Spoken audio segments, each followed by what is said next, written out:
Welcome to the June 8th Oshkosh Common Council meeting. Please call the roll. Hanson, Here. Miller, Wojciechowski, Here.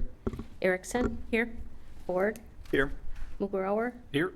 Palmieri, Here. present 6. And Councilmember Hanson will lead us in the invocation, followed by the Pledge of Allegiance. We come together this evening to discuss the issues that confront our city. May we always seek the wisdom to do things that reflect our concern for the people whom we represent.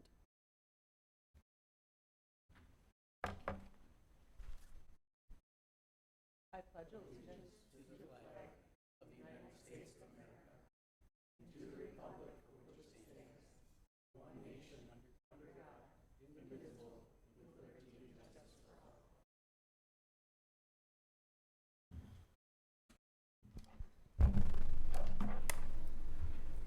And we have 2 proclamations this evening.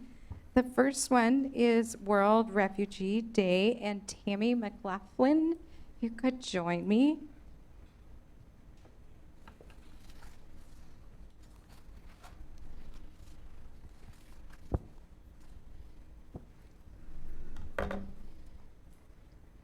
Whereas World Relief Fox Valley and the city of Oshkosh recognize World Refugee Day, a global observance that honors all refugees and raises awareness of their strength and courage.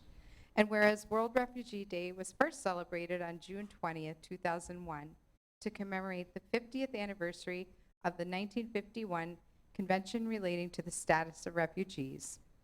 And whereas the 2021 World Refugee Day theme is Together We Heal, Learn, and Shine, and whereas World Refugee Day serves as a time to acknowledge the hardships refugees have encountered, the new lives they have built, and the positive effect they have on our local communities. And whereas the voices of all refugees should be heard, and the real faces and stories behind every statistic about forcibly displaced people must not be forgotten. Whereas World Relief Fox Valley provides vital services to newly arrived refugees with access to basic necessities and begin them on their journey to belonging while helping these newcomers to become all they want to be through culturally relevant learning opportunities. Now therefore I, Lori Palmieri, Mayor of Oshkosh, do hereby proclaim June 10th, 2021 as World Refugee Day in Oshkosh and call on its citizens to continue to do our utmost to remember, to represent, and to help our fellow refugees, stateless persons, and other forcibly displaced individuals around the world.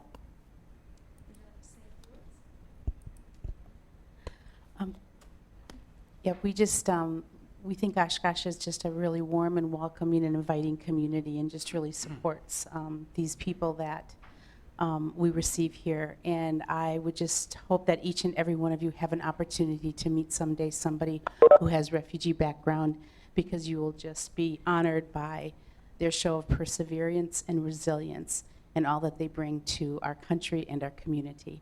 So thank you so much for your support. We truly, truly appreciate it. Thank you. Thank you. And I believe we may have someone joining us virtually for our next proclamation. Liz Cannon and Rich Marshall to accept the Pride Month proclamation. Whereas the city of Oshkosh cherishes the value and dignity of each person and appreciates the importance of equality and freedom. And whereas all are welcome in the city of Oshkosh to live, work, play, and every family in any shape deserves a place to call home where they are safe, happy, and supported by friends and neighbors. And whereas the city of Oshkosh denounces prejudice and unfair discrimination based on age, gender identity, gender expression, race, color, religion, marital status, national origin, sexual orientation, or physical attributes as an affront to our fundamental principles. And whereas Pride Month began in June of 1969 on the 1-year anniversary of the Stonewall Uprising in New York City, after LGBTQ and allied friends rose up and fought against the constant police harassment and discriminatory laws that has since been declared unconstitutional. And whereas the city of Oshkosh appreciates the cultural, civic, and economic contributions of lesbian, gay, bisexual, transgender, queer plus community, which strengthen our social welfare, and whereas it is imperative that young people in our community, regardless of sexual orientation, gender identity, and expression, feel valued, safe, empowered, and supported by their peers and community leaders. And whereas despite being marginalized, LGBTQ plus people continue to celebrate authenticity, acceptance, and love. Now therefore, I, Lori Palmieri, Mayor of the City of Oshkosh, do hereby declare June 2021 as Pride Month in the City of Oshkosh, and urge residents to recognize the contributions made by members of the LGBTQ community and to actively promote the principles of equality, liberty, and justice. Thank you, Rich and Liz. We'll be sending a hard copy out to you via snail mail.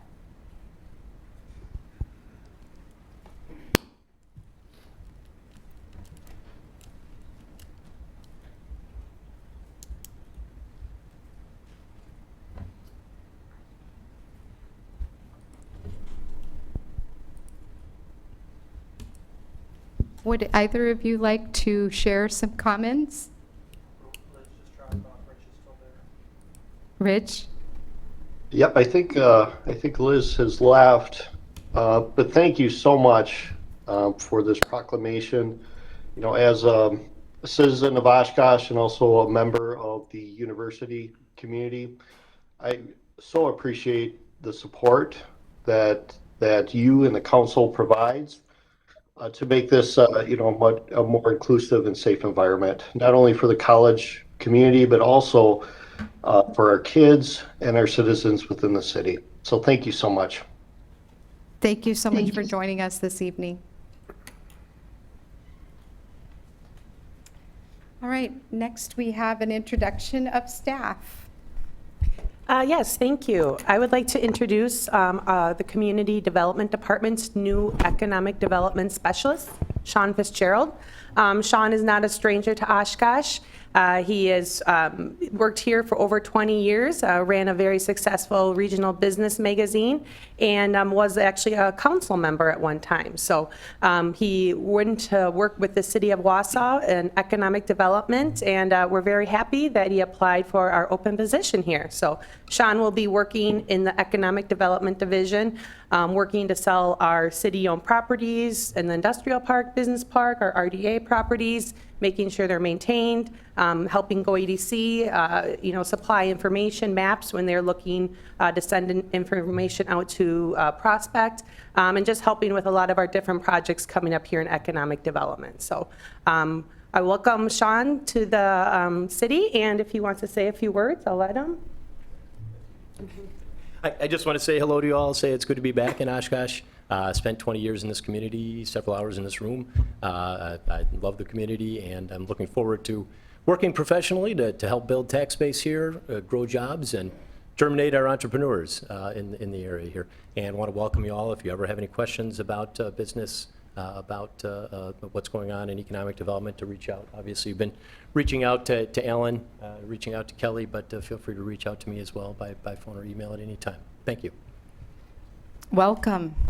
Welcome.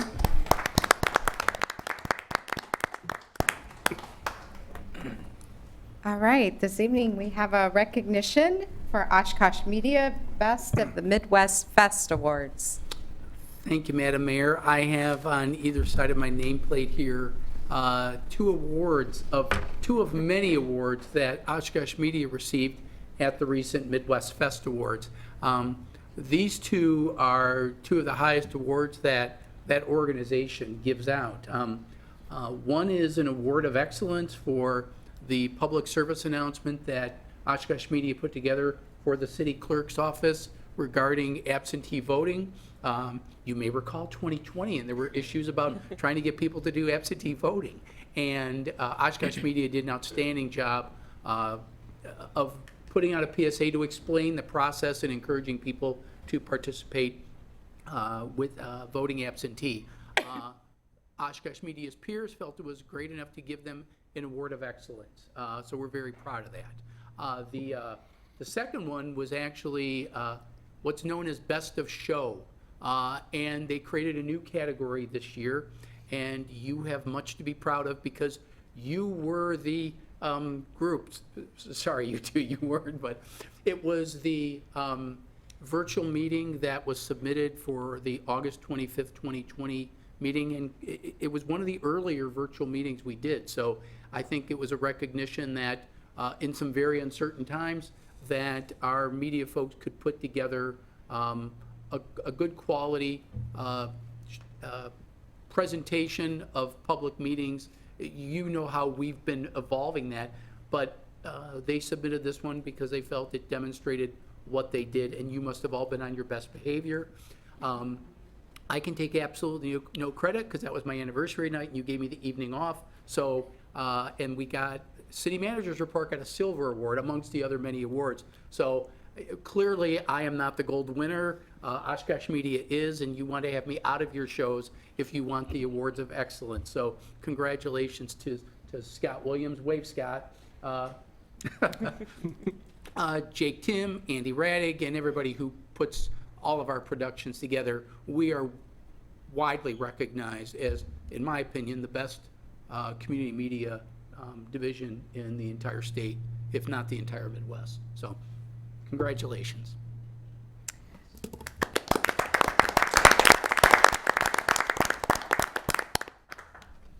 We get a little bragging rights every now and then. All right. So next we have citizen statements to council. Pam, do we have anyone registered for citizen statements? No one is registered. Okay. We will move on to our license hearings. We did have information in our folder from Mr. Hallquist regarding some solar panels. We'll just put that into the record. I did not realize that that was for the record. All right, so yes, in support of installing solar panels and some of the detail, making some recommendations. Thank you, Mr. Hallquist.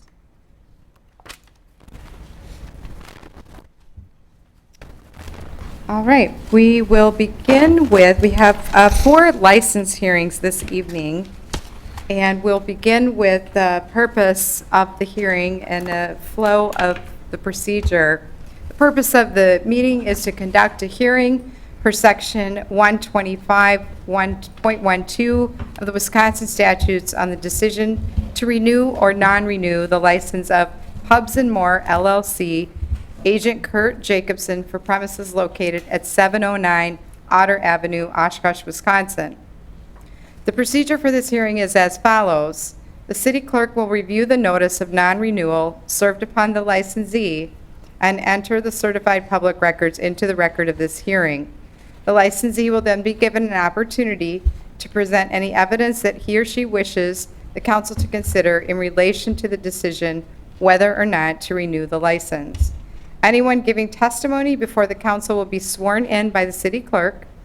After the licensee has been given the opportunity to present any information he or she wishes the council to consider, the council members will be then permitted to ask questions. Thereafter, the licensee will be given a final opportunity to make a statement to the council. The hearing is then closed and the issue will be discussed and voted on by the council. The council will base its decisions only on the evidence it hears at this hearing. So the first one is Resolution 21-295, approve combination Class B license Pubs and More LLC, Pubs and More, 709 Otter Avenue, including hearing on non-renewal of license. Do we have appearances for 709 Pubs and More? Is there anyone here for this item?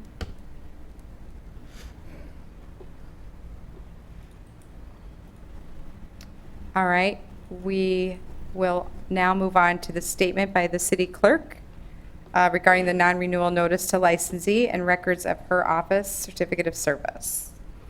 At the April 27th, 2021 council meeting, council directed staff to notify Pubs and More LLC of the city's intention not to renew their liquor license for the failure to comply with Section 4-6 of the city's municipal code, required use of license. On May 17th, 2021, my office sent out a summons and notice of intent to not renew the license issued to Pubs and More LLC to the registered agent Kurt Jacobson at the address listed on his application. Attached to the summons and notice is an affidavit setting forth the relevant facts and copies of the official documents from my office related to this license. A copy of the summons and notice along with the supporting affidavit have been provided to the council in the agenda. The summons and notice we served on Mr. Jacobson on May 25th, 2021. A copy of that certificate of service has been provided to the council also in your agenda. I would ask that the council accept the affidavit and documents submitted into the record. I believe the record speaks for itself. This business closed December of 2019. For the 2020-21 license period, the council did approve the license. I never issued it to the applicant. All right, thank you. We'll now accept the notice of hearing, affidavit of the clerk, and certificate of service into the hearing record. And we will allow, again, an opportunity for testimony of the licensee or representative. Second call for licensee or representative. All right, and a final statement, opportunity by the licensee and representative. It appears we have no one here for that. We'll now declare the hearing closed, and council will move into deliberation. Council member deliberation, motions and roll call votes to renew or non-renew license with or without conditions. Motions are always made in the affirmative so that yes means yes, renewal, no means the license will not be renewed. There are three options here. I don't think you need to read all this. That's just for Yep. you guys to follow. So we have It would be those three appropriate options. to move the resolution at this time. Then. I move approval. Second? All right, any discussion and deliberation at this point?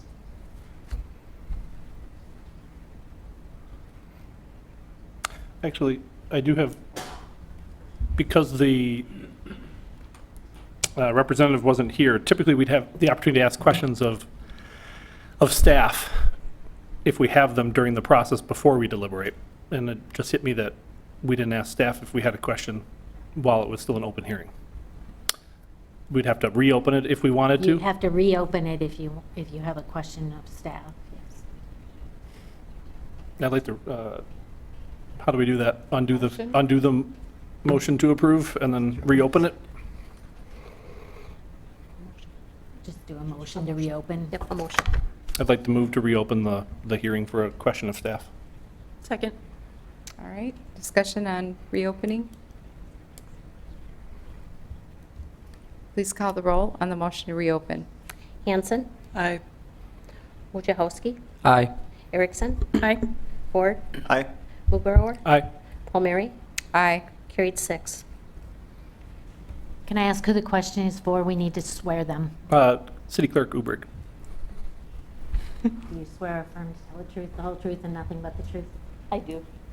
Thank you, and I apologize, only my second or third time going through this and forgot the procedure. It's a very basic question, but, so the applicant did not receive their license in 2020, because, or 2021, they never completed the proper procedures. When was the last time they had a valid actual license? For example, when were they last open and using that license? December of 2019. Okay, appreciate it. That's my only question, thank you. So then I Any got- other council members? Question for staff, Clerk Hubrick? Do I need to move to close the hearing then, or is it just? No. We'll now The mayor. close the There we hearing. go, good. Hearing's now closed, and now we will return to council deliberation. We have several options here. We can renew without conditions, non-renew, or renew the license with conditions. And you do have a motion on the floor, so yes vote would approve the license, a no vote would not renew the license, just to be clear. Discussion. I'll just point out that in the memo that was sent to us, if the applicant doesn't show up, presumption is made that the allegations are correct from the city's point of view. So I just want to point that out before we vote. So do we have a motion of one of these It's on- options? It's already on the table. It's It's on. on the We either floor. vote no, or we amend, or vote just yes to approve without amendments. All right, any other discussion? If not, we'll please call the roll. Hanson, No. Wojciechowski, No. Erickson, No. Ford, Nope. Mugrower, Nope. Palmieri, No. lost, 0-6. Since you are not going to renew the license, in your packets, you do have some draft findings and conclusions. I'll run through those very quickly. If these are acceptable, then we'll have a motion to approve these as your findings. They should be included behind the resolution in the council agenda, but the matter coming before the council on June 8th, 2021, that the licensee Pubs and More LLC and its agent Kurt Jacobson were notified in writing of the municipality's intention to not renew. The city clerk entered into the record true and correct copies of official records from the office of the city clerk pertaining to the combination Class B license currently held by Pubs and More LLC, located at 709 Otter Avenue, Oshkosh, Wisconsin, 54902, with registered agent Kurt Jacobson. We'll cross out the sentence because that no one had appeared on behalf of the licensees, so we had a blank for that. But that Pubs and More LLC does not possess the qualifications required under Chapter 125 Wisconsin statutes to hold the license as follows. That pursuant to Section 125-12 sub 3, a municipality may refuse to renew a license for the causes provided in subsection 125-12 2AG.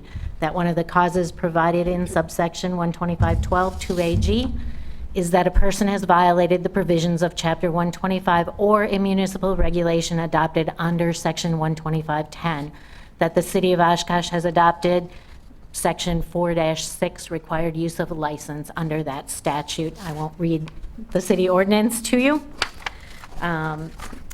That the records in the office of the city clerk indicate that the license was granted to Pubs and More LLC for license year 2020, 2021, but Pubs and More LLC failed to complete the requirements for issuance of the license, and the license was never issued by the city clerk's office for use of at the premises in that year, contrary to Section 4-6A1 of the City of Oshkosh Municipal Code. That the records in the office of the city clerk indicate that Pubs and More LLC has failed to conduct a license-related business on the premises for which the license was issued since at least July 1, 2020. Actually, I believe the clerk testified it was December of 2019. 2019. If you would like, we can change that to match the testimony. Is that consensus of the council? Yes, please. I'll make it since December of 2019, contrary to Section 4-6A2 of the City of Oshkosh Municipal Code. Based upon these findings of fact and conclusions of law, the license issued to Pubs and More LLC is not renewed, and the city clerk is directed to give notice of the non-renewal to the licensee. And we'll now have a motion to adopt the findings of fact and conclusions of law. So moved. Second. Discussion.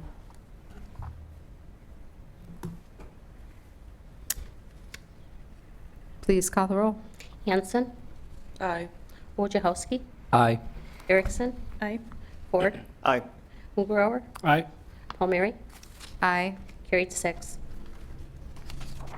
All right, next we have the Resolution 21-296, approved combination Class B license GS Davies, Inc., Sherman House, 1029 South Main Street, including hearing on non-renewal of license. And again, the purpose of this meeting is to conduct a hearing for Section 125.12 of the Wisconsin statutes on the decision to renew or non-renew the license of GS Davies, Inc., doing business as Sherman House, agent Gary Davies, for premises located at 1029 South Main Street, Oshkosh, Wisconsin. The procedure for this hearing is follows. The city clerk will review the notice of non-renewal served upon the licensee and enter the certified public records into the record of this hearing. The licensee will then be given an opportunity to present any evidence that he or she wishes the council to consider in relation to the decision whether or not to renew the license. Anyone giving testimony before the council will be sworn in by the city clerk. After the licensee has been given the opportunity to present any information he or she wishes the council to consider, the council members will be then permitted to ask questions. Thereafter, the licensee will be given a final opportunity to make a statement to the council. The hearing is then closed, and the issue will be discussed and voted on by the council. The council will base its decisions only on the evidence it hears at this hearing. Statement now by the city clerk regarding non-renewal notice to licensee and records of her office. At the April 27th, 2021 council meeting, council directed staff to notify GS Davies, Inc. of the city's intent not to renew their liquor license for failure to comply with Section 4-6 of the city's municipal code required use of license. On May 17th, 2021, my office sent out a summons and notice of intention to not renew the license issued to GS Davies, Inc. to the registered agent, Gary Davies, at the address listed on his application. Attached to the summons and notice is an affidavit setting forth the relevant facts and copies of the official documents in my office related to this license. A copy of the summons and notice along with the supporting affidavit have been provided to council in the agenda. The summons and the notice were served upon Mr. Davies on May 18th, 2021. A copy of the certificate of service has been provided to the council in the agenda. I would ask that the council accept the affidavit and documents submitted into the record. I believe the record speaks for itself. My records reflect that December 2019 was the last date that this business was open. For the 2020-2021, council did approve the license, but I did not issue it to the applicant. Thank you. Next, we will have testimony of licensee or representative. I believe we have some folks here. You'll be sworn in by the clerk.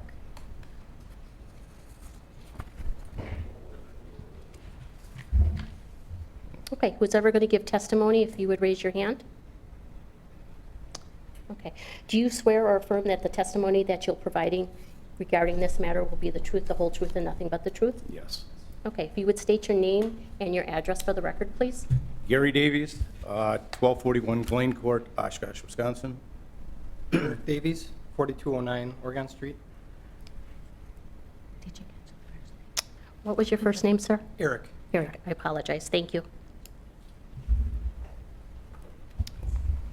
Yes, sir. Go ahead. Oh, okay. We got a few points of interest that we thought we'd start with. We've had a hard time after the overtime left. They did a lot of damage to the place. We've had to replace floors again. After we had just done a remodel in 18, when they left in 19, they sabotaged the place a bit. We had water damage. We had furnace damage. We haven't been able to find people to fix things for us. So we've been trying to fix them ourselves, but they had plumbing. We had plumbing issues, the toilets, and I'm telling you this, we had just remodeled this place. It was brand new. And so now we're sitting here with a place that we couldn't get anybody to fix. I talked to numerous people. Nobody would ever give you a call back for construction or anything. So Eric and I have been trying to do bits and pieces of the work ourselves. We're getting close. It comes down to we would never have passed a health code the way it looks and the way it is. We're finally getting there. COVID took out the Tasty Thai, which was the Thai restaurant in the building, and she again we had a lot of cleaning and things to do there. We're getting close. I have been in contact with the clerk's office. They knew my problems, and so we've been just going along. And then to top things off, last year my brother came down with cancer, and he died we took care of him from January till November until he died. And then shortly after that, I had to have a tendon transfer in my foot, and we weren't able to do much. So we were sitting there in limbo for quite a while. So, but I don't know what else I can really say about it. We're getting close to getting the place done. We do want to reopen it. We're hoping that we can be ready towards the end of July, but it's a matter of getting people to respond to our phone calls and come in and help us fix. We also did change the setup of the way the bar was, where it used to be Tasty Thai on one side and then there was a bar on the other. We opened that back up, so now that's going to be one bar and restaurant, and that's what we are looking to open up within the next month or two, hopefully. Do council members have questions?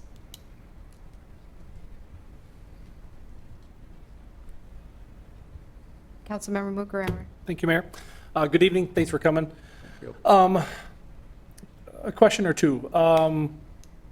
Is it your intention that you will be reopening yourselves, or that you're hoping to have it marketed so that someone else could come in and then run it? Well, we're going to open it ourselves to start. Our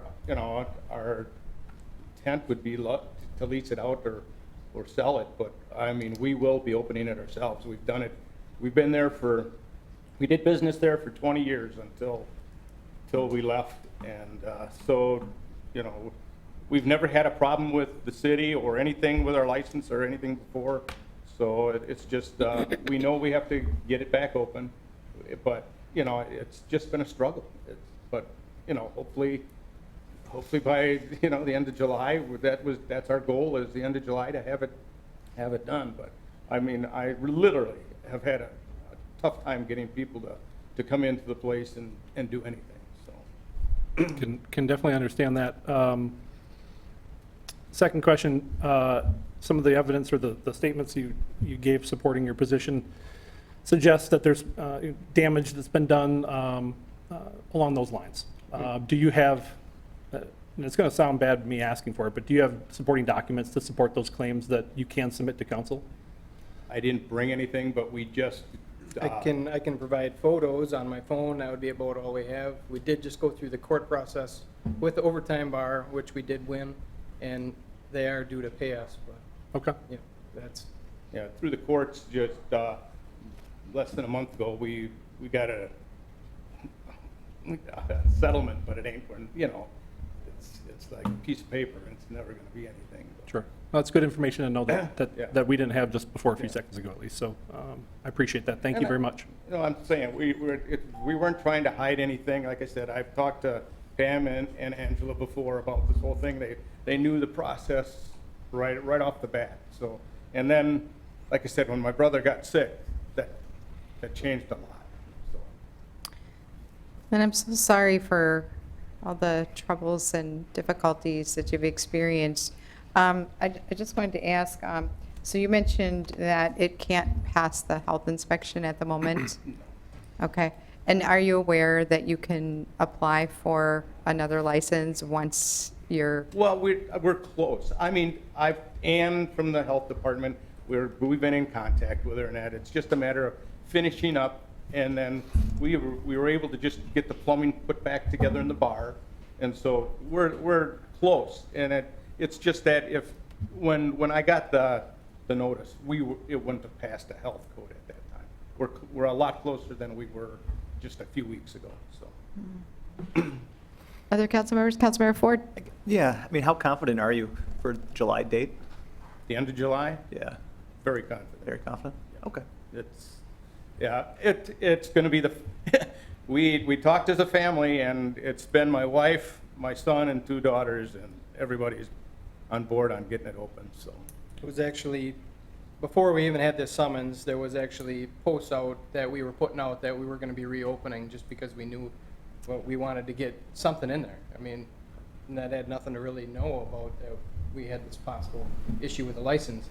But we already had it planned, and it's still a go. That's our plan, is to get it going. And that stuff, it said we were thinking August, but we can do July. End of July wouldn't be a problem. Thank you. Other council members? So at this point, you do have an opportunity for a final closing statement. If you'd like to make a Well, final it's statement. just, again, we're just, we've never had any problems. I think, Pam and Angela know us well enough that our word has been always our word. And, I just, things have been difficult this year, obviously. COVID just, you couldn't do anything. So, like I said, I think, give us the chance to get it back open, and you'll see that we've never had a problem, and you won't have a problem. So. Any other council members, questions? All right, we'll declare the hearing closed. And City Attorney, would you go over the findings of fact and conclusions of law? At this point, you would do a motion whether to approve the resolution? Yes, of course. I move approval. Second. Discussion on the motion any further? All right, please take the roll. Hanson, Yes. Wojciechowski, Aye. Erickson, Aye. Ford, Aye. Mugrower, No. Palmieri, Aye. carried 5-1. All right. So now We do not need to go through the findings of fact because you We voted approved to it. renew the license, correct? All right, thank you, sir. Thank you.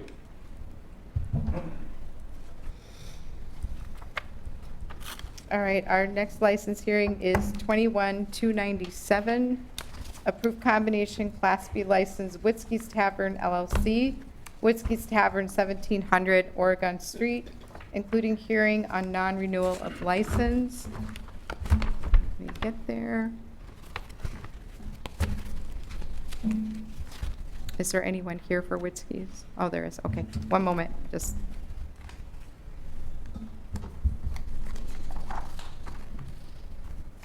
All right, the purpose of this meeting is to conduct a hearing per section 125.12 of the Wisconsin statutes on the decision to renew or non-renew the license of Whiskey's Tavern LLC, agent John Rasmussen, for premises located at 1700 Oregon Street, Oshkosh, Wisconsin.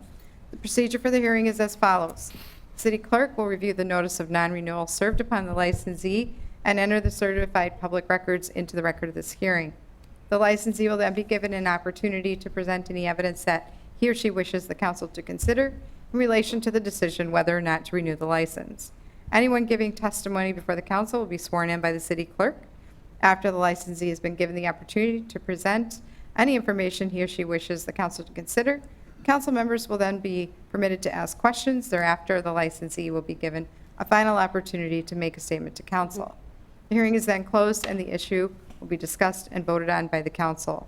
The council will base its decisions only on the evidence it hears at this hearing. And now we'll take the statement of the city clerk regarding non-renewal notice to licensee and records of her office. At the April 27th, 2021 council meeting, council directed staff to notify Whiskey's Tavern LLC of the city's intention not to renew their liquor license for failure to comply with Section 4-6 of the Municipal Code, required use of license. On May 17th, 2021, my office sent out a summons and notice of intention to not renew the license issued to Whiskey's Tavern LLC to the registered agent John Rasmussen at the address listed on the application.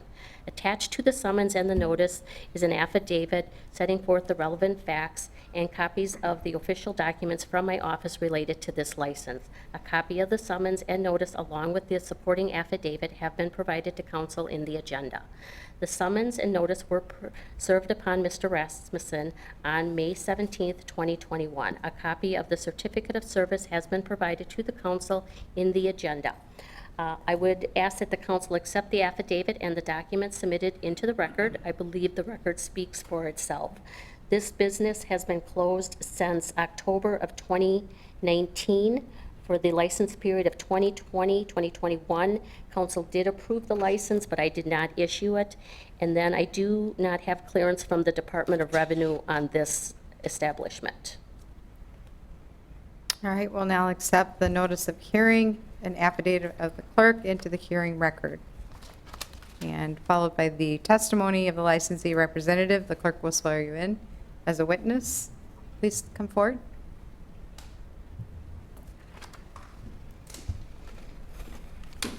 Raise your right hand. Do you swear or affirm that the testimony that you are going to provide in this matter will be the truth, the whole truth, and nothing but the truth? Yes. Will you please state your name and address for the record? John Rasmussen, and my address is 4062 Oregon Street, Oshkosh. Thank you. All right, go ahead, Mr. Rasmussen. Okay. We haven't really gotten anything done with the building. There's some heavy water damage, and I recently took on a partner to help me with this in the business and for fixing the things that we do need to fix. But between the pandemic and I had a bad accountant, we couldn't get my books for over 2 years until my attorney had me threaten him with a federal judge. And literally within a minute and a half, he said, they're on my desk. Where do you want me to overnight them?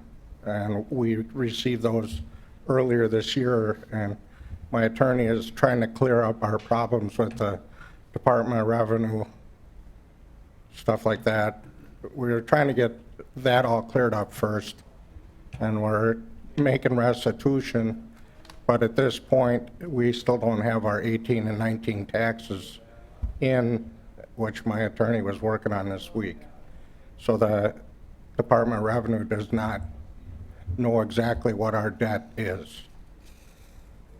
But between the pandemic and then 4 years of replacing Oregon Street, that basically shut down all our business because there's no access. And then 2020, I couldn't really do much other than try and get my tax records from that attorney, and my dad also was diagnosed in December with lung cancer, and he died in July. And Sorry for you. I'm the only sibling in Oshkosh, so I had to do that and help my mom because she's small and not in good health. But we're trying, and you know, I've been doing this 25 years, and I don't think you've really ever had a problem with me not holding up my end of the bargain. And I've always ran a pretty successful business.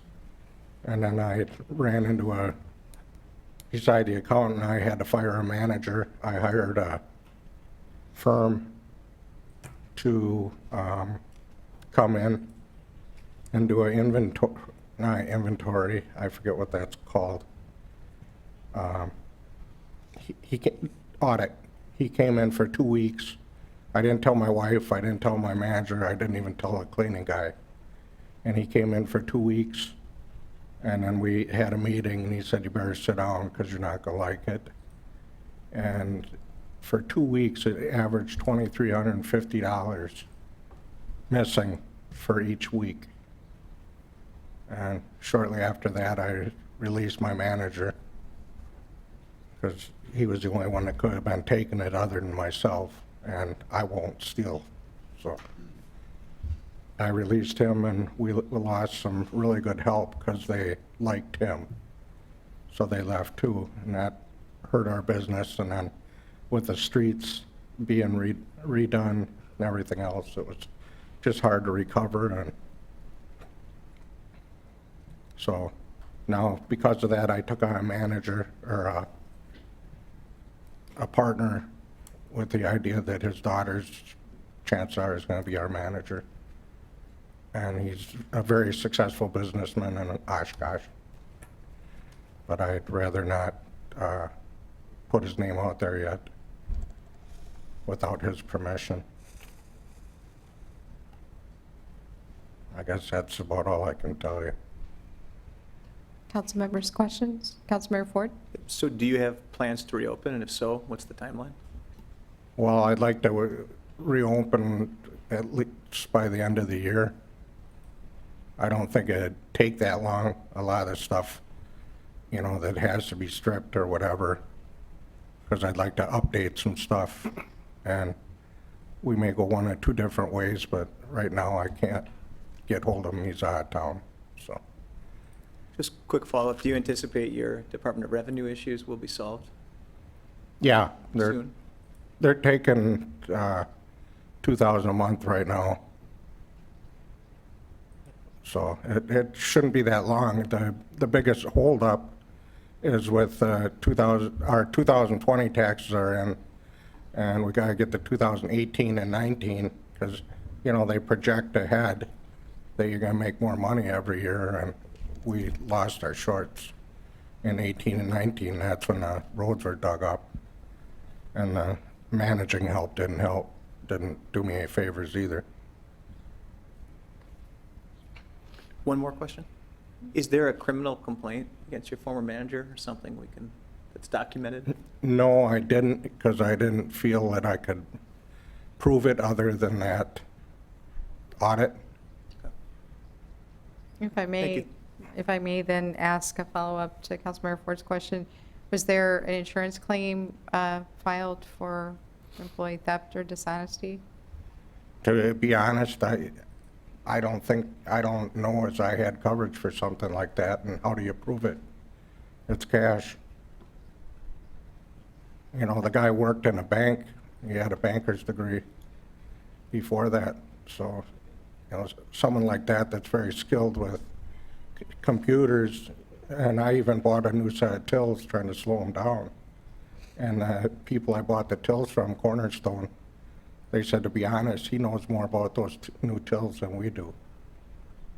So and we even put codes in, and he would break them with a day 4-number code, and I finally had to go to a 12-number punch card, and then until we could replace them.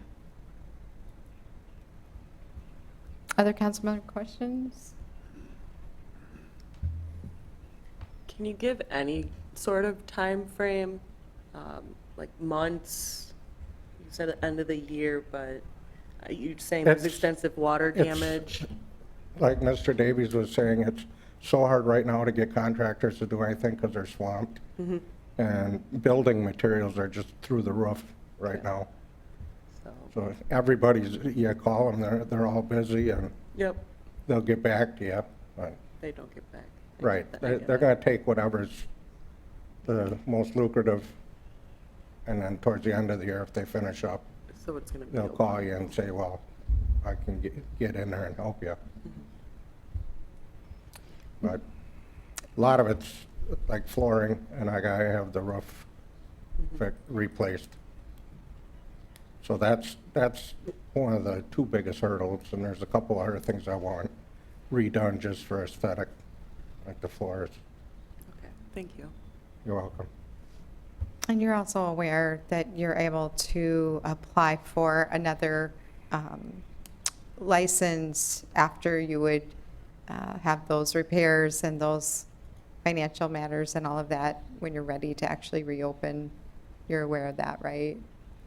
Yes. Well, I wasn't, but I am now. Okay, all right. Any other questions from council member? Now, sir, you have an opportunity to make a final statement to council before we declare the hearing closed. All I can tell you is I'm going at this wholeheartedly, and I'm excited about the partner I have. Everybody knows him, and he's got great business sense. And I've been doing this 25 years and done very well at it until recently. So I don't see any reason why we shouldn't be able to get back open and start picking up business, and hopefully then you won't have any problems with me ever again until I retire. Thank you, sir. Yep, you're welcome. All right, we'll now declare the hearing closed. And again, our motion would be affirmative, or council's aware of the other options here. I move to approve 297. Second. Any further discussion? Councilmember Ford. Yeah, so I think unfortunately I'll have to vote no on this one. Just like in the previous one, I'm looking for clear evidence of mitigating circumstances and a clear path to reopening. And I just don't have confidence that there's a clear date when this is going to be back in business. So I think it's unfair to leave that license there. I want to reiterate what the mayor said, that you have the ability, once everything is ready, to come get a license. So it's not putting anyone out of business or anything. So thank you. All right. Councilmember Guerrero? Yep, actually, Councilmember Ford said it very, very well. If if the vote doesn't go your way, that's the thing. If once you are in a position to have it reopened, the clerk's office is your first step, and that's the intention of the policy that council is trying to institute over the last couple of years, is to create a shelf of these licenses, so that we're not just sitting on just one or zero at any time, that we have them on the shelf for multiple businesses to come in and ask us for one. So this isn't a knock on the business or any situation that you're in at the moment. This is about trying to make sure that we're ready and able and willing to be able to issue ones to businesses that can be open right away. So I'm going to be concurring with my council member colleague, Mr. Ford, and I won't be supporting the renewal of this one tonight.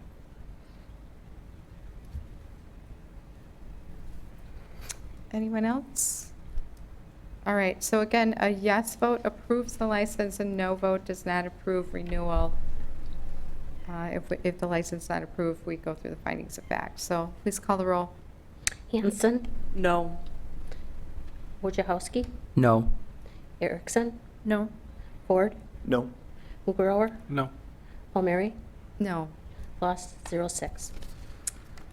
And if the city attorney would go through the findings of fact and conclusions of law, please. Certainly.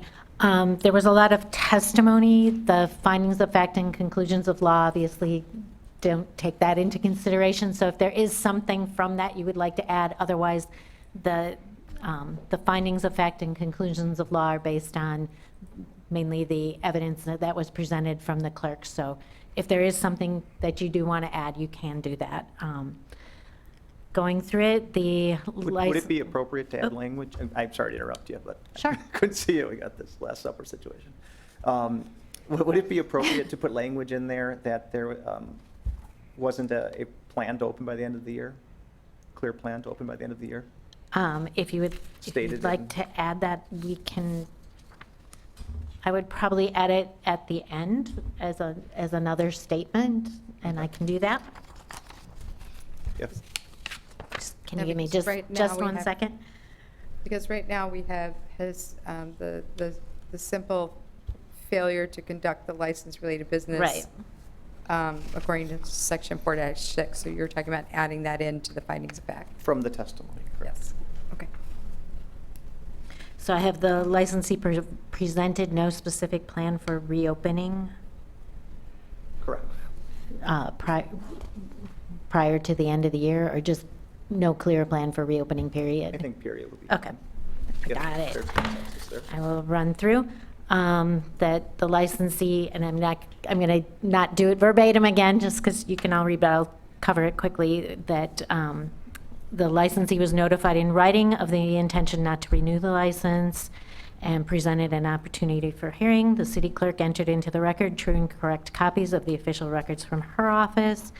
John Rasmussen appeared in person before the council on behalf of Whiskey's Tavern LLC. Whiskey's Tavern LLC does not possess the qualifications required under Chapter 125 to hold the license because the statutes allow us to adopt an ordinance.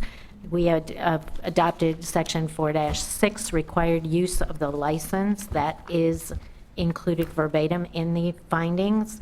That the records in the office of the city clerk indicate that the license was granted to Whiskey's Tavern LLC for the license year 2020-2021, but they failed to complete the requirements for issuance of the license.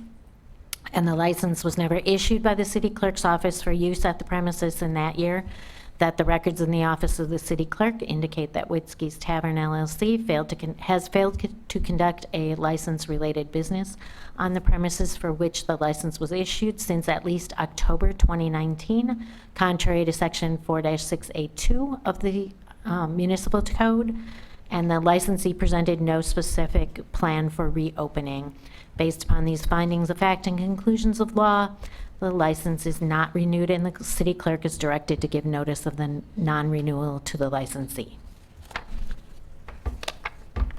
All right, so we need, do we have our motion, A motion to approve the the findings. findings of fact? So moved. Second? All right, any further discussion? Please call the roll. Hanson, Aye. Wojciechowski, Aye. Erickson, Aye. Ford, Aye. Mugrower, Aye. Palmieri, Aye. carried 6. And the clerk will give the proper notice to the applicant of the determination. All right. Thank you, sir. Back up. We'll see you back in a few months.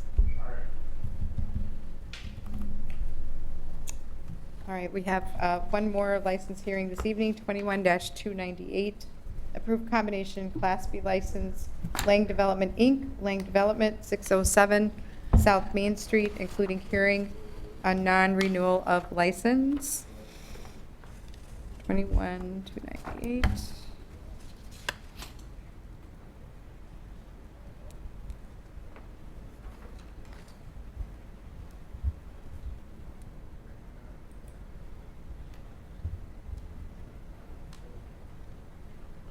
Purpose of this meeting is to conduct a hearing for Section 125.12 of the Wisconsin statutes on the decision to renew or non-renew the license of Lang Development, Inc., Agent Nicholas Lang, for premises located at 607 South Main Street, Oshkosh, Wisconsin. The procedure for this hearing is as follows. City clerk will review the notice of non-renewal served upon the licensee and enter the certified public records into the record of this hearing. The licensee will then be given an opportunity to present any evidence that she wishes the council to consider in relation to the decision whether or not to renew the license. Anyone giving testimony before the council will be sworn in by the city clerk. After the licensee has been given the opportunity to present any information he or she wishes the council to consider, the council members will then be permitted to ask questions. Thereafter, the licensee will be given a final opportunity to make a statement to council. The hearing is then closed and the issue will be discussed and voted on by the council. The council will base its decisions only on the evidence it hears at this hearing. And do we have any appearances by licensee or representatives? All right, if we'll have the statement by the city clerk regarding non-renewal notice to licensee and records of her office, certificate of service. At the April 27th, 2021 council meeting, council directed staff to notify Lang Oil, Inc. of the city's intention not to renew their liquor license for failure to comply with Section 4-6 of the city's municipal code required use of license. On May 17th, 2021, my office sent out a summons and notice of intention to not renew the license issued to Lang Development, Inc. to the registered agent Nicholas Lang at the address listed on the application. Attached to the summons and the notice is an affidavit setting forth the relevant facts and copies of the official documents from my office relating to this license. A copy of the summons and notice along with the supporting affidavit have been provided to the council in the agenda. The summons and notice were served upon Mr. Lang on May 17th, 2021. A copy of the certificate of service has been provided to the council in the agenda. I ask that the council accept the affidavit and documents submitted into the record. I believe the records speak for themselves. This business has been closed since December of 2019. For the 2020 and 2021 licensing period, council did approve the license, but I did not issue it to the applicant. All right, thank you. We'll now accept the notice of hearing, affidavit of the clerk, and certificate of service into the hearing record. And clerk will swear in the testimony licensee and representative. Okay. Do you swear or affirm that the testimony that you will provide regarding this matter will be the truth, the whole truth, and nothing but the truth? Yes. Okay, if you both will state your name and your addresses, please. Peter Lang, 2300 White Swan Drive, Oshkosh. Nicholas Lang, 1950 White Swan Drive, Oshkosh. Thank you. All right, go ahead, Mr. Lang. So the former Brooklyn restaurant did close in December of 2019. We were working with a tenant, very excited to bring that tenant into the space. And then in March, that's kind of when everything changed and COVID hit. So they put everything on pause and since then canceled it. During that time, we had the license renewal, still had some people interested, but I think it was just too scary, to be frank. I mean, they were too nervous to open in the summer. And then it was October, I think. Either late So October or early we have an November. individual, there's a grouping of 4 buildings there. The individual put the first building under contract in October to purchase, and then became interested in the remaining 3 buildings, which one of was the Brooklyn restaurant. And that was in December, correct? I think so, yeah. December of 20, what year? December 2020. 2020. So, and then, so from December of 2020 until actually March, those buildings were under contract with someone that was going to purchase all of them. That had some just issues that came about. They ended up purchasing just the one building on the corner of 6th and South Main. And so then we had the buildings back in March to market, you know, still with things being uncertain. I should point out, if I can, the buildings are currently listed for sale, currently advertised with the Realtor. We continue to negotiate with parties. So go ahead, sorry to interrupt you. No, that's all right.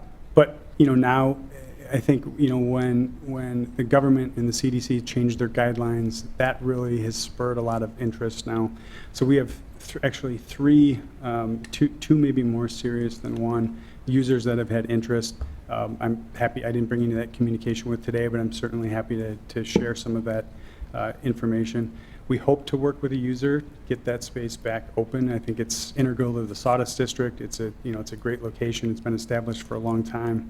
I think in addition to that, you know, we've done a decent amount of investment in the Sawdust District. I think actually before it was named the Sawdust District. So, you know, we're passionate about that area. Our office is located next door. Certainly want to get someone in that space, but we have to work with some of these users. There's some nice concepts, and we're open to working with them, and we may help them with some of the financing options as well. But, you know, we've definitely taken time to market the space. Again, we had a little bit of a delay when we thought it was going to be purchased, and now we're back at it, so.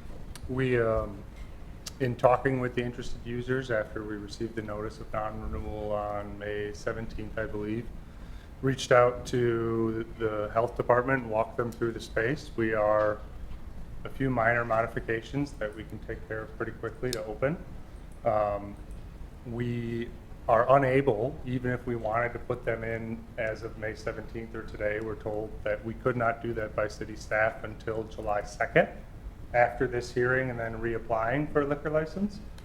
So even in trying to work with someone in that gap since we received notification, we aren't able to do that in that sort of shadow period from when we received notice of non-renewal until this hearing and approval. And even if we did get that today, we have to come back July 2nd in order to get that license reissued and certified at the earliest. At least that's what our understanding was, and I apologize if that's incorrect.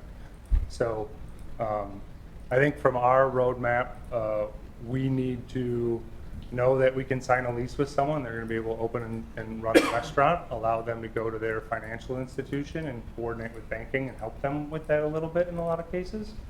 And I think we can get it open and running quickly.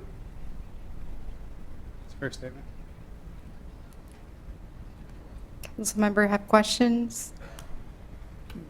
Councilmember Ford? Yeah, I'll ask. So the last 2, I mean, you gave some reasons, but the last 2 fell through. I mean, do you, The last 2 what? the last 2 potential tenants? No, Correct. the potential tenants didn't fall through. The user that was going to purchase that block of buildings. So I don't know if you drive down South Main, you'll notice that some work has been done on the corner of 6th and South Main. So that user was going to purchase all 4 buildings. And then I think it was March, I don't know, 7th or 17th or something. Elected to only purchase the building that they're One currently building. working on. And And so then- then we kind of came back to remarket the property and try to find a tenant or another potential purchaser, but knowing that this is an issue, I think a tenant's probably the fastest path forward for us. Yeah. But since, I think when, like I said, when the guidance was changed and, the country, if we want to call it, opened back up, but that gave people a little more clarity. I mean, people were too scared, at least the ones we were dealing with, to go forward. But now, with restrictions and lifted, we definitely have some interest. So.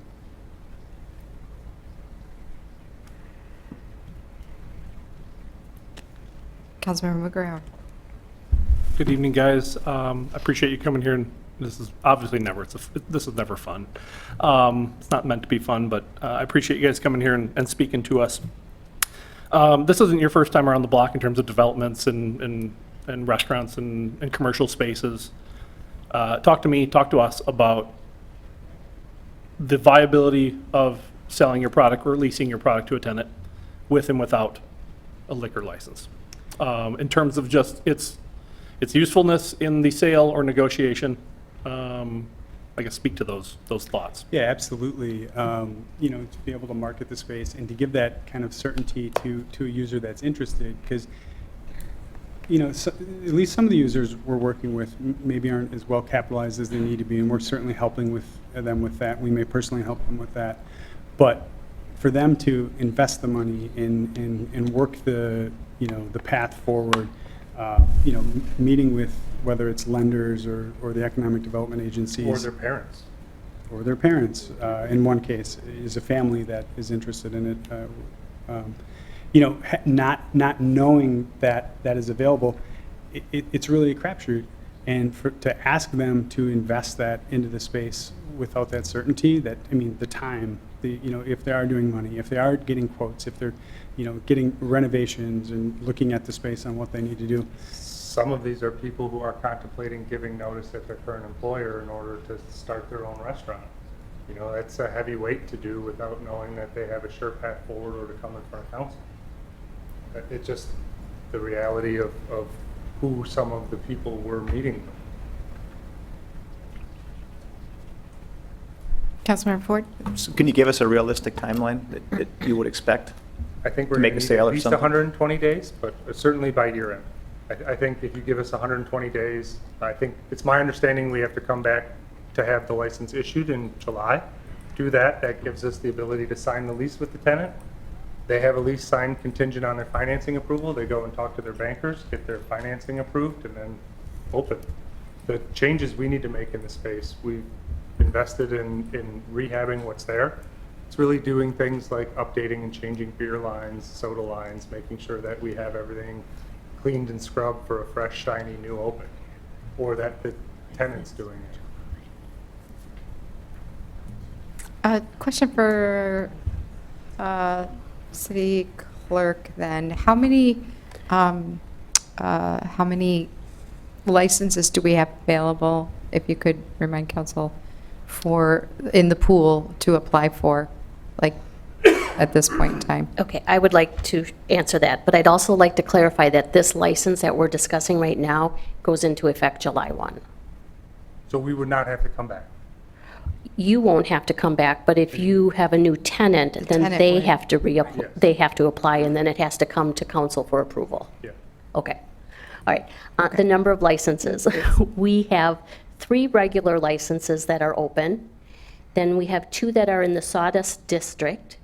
And then we have the $10,000 one. And all our licenses have to be issued before that $10,000 one can be applied for. Okay. And then, of course, the ones this evening. The 2 this evening. Right. Thank you. You're welcome. I don't think we apply, we're not in the Sawdust District. Sawdust District. You're not, no. Yeah. Our buildings are on the page of the Sawdust District. Councilmember Mugrauer. Thank you. Actually, a follow-up question for the city clerk.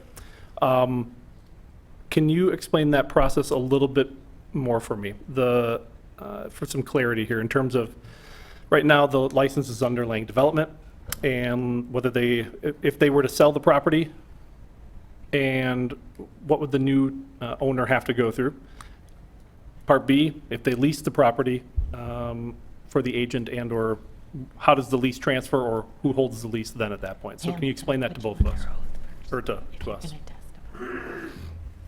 If she's going to testify, Yep. I'm just going to put her under oath for this hearing as well. So do you swear or affirm that the testimony you're about to give will be the truth, the whole truth, and nothing but the truth? I do. So the process would be very similar, whether they're going to be the owner of the business or if they're going to lease it. So the new owner or the leasee, they would sign a relinquishment letter stating that the new applicant could apply for it. The new applicant would fill out the paperwork, would do the publication, make sure they meet the inspections. It would come to council, you would approve it, and then once everything is good, then I would issue the license. So if there's one on the shelf now, it's the same process. Exactly. Appreciate that. So- Thank you very much. Thank you for asking that, Councilmember McGuire, because it sounds like there's not a guarantee, regardless of what our decision is, that they would still have to apply in that instance. Correct, and they would have to, meet with the police department, pass the health, and all the inspections.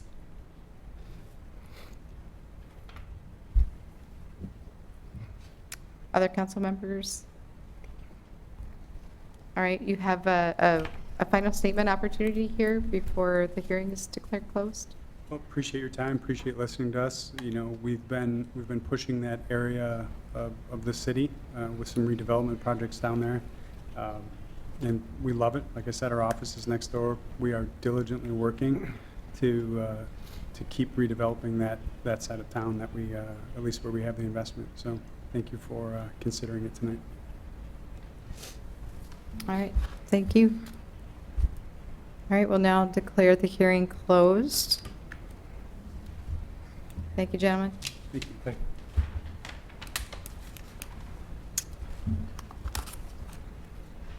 I move for approval of 21-298. Second? Discussion. Councilmember Mugrauer. Thank you, Madam Mayor. Of course, I've got to first acknowledge the work that Lang Development and any of our developers here in town are doing in terms of trying to get the Sawdust District, as you mentioned, it's off the ground, but trying to keep it going and trying to make it a more vibrant and better place than we currently have it. But knowing the process that needs to unfold, no matter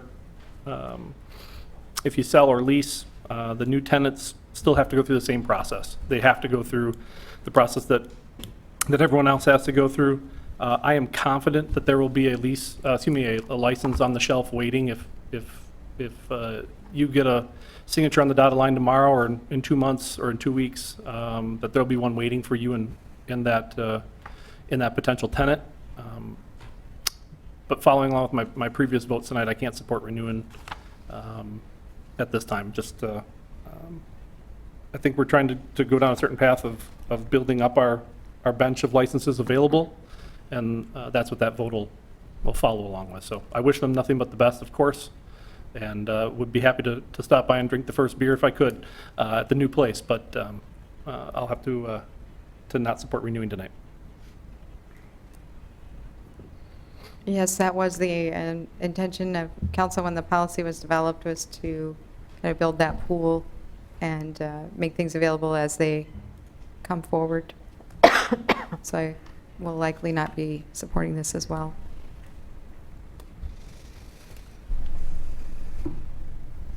All right, please take the roll. Hanson, Aye. Wojciechowski, No. Erickson, No. Ford, No. Mugrower, No. Palmieri, No. lost 1-5. All right, city attorney, will you go over the findings of fact? I will. Again, the findings of fact are just based on purely the dates of non-operating. So if there are changes that you would like, please let me know, but I'll run through these. I would love to have a similar change put in there Okay. as to the previous one, that there was no specific plan for reopening the actual Got it. liquor serving restaurant, bar. I can use the same verbiage? Correct. Thank you. Okay. Licensee Lang Development, Inc., were notified in writing of the municipality's intention not to renew the combination Class B license for the property located at 607 South Main Street and provided an opportunity for a hearing.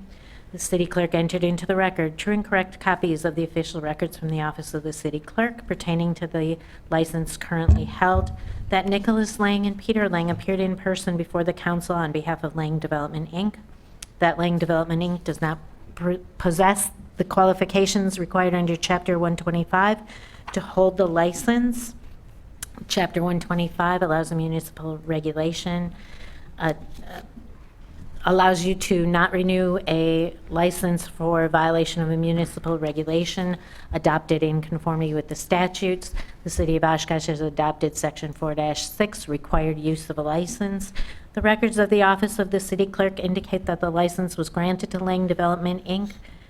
for license year 2020-2021, but Lang Development, Inc. failed to complete the requirements for issuance of the license, and the license was never issued by the city's clerk's office for use at the premises in that year.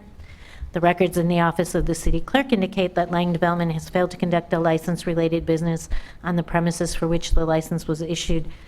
And we had since at least July 1st, 2020, I believe the clerk testified it was December of 2019. So I will make that change in this one as well.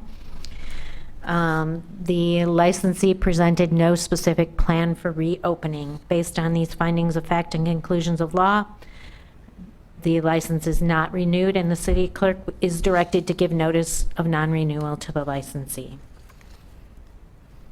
All right, we'll take a motion to adopt the findings of fact and conclusions of law. So moved. Second? Any discussion on the motion? Please take the roll. Hanson, Aye. Wojciechowski, Aye. Erickson, Aye. Ford, Aye. Hungerower, Aye.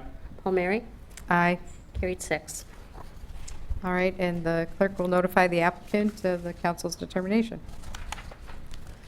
We'll now return to the council agenda.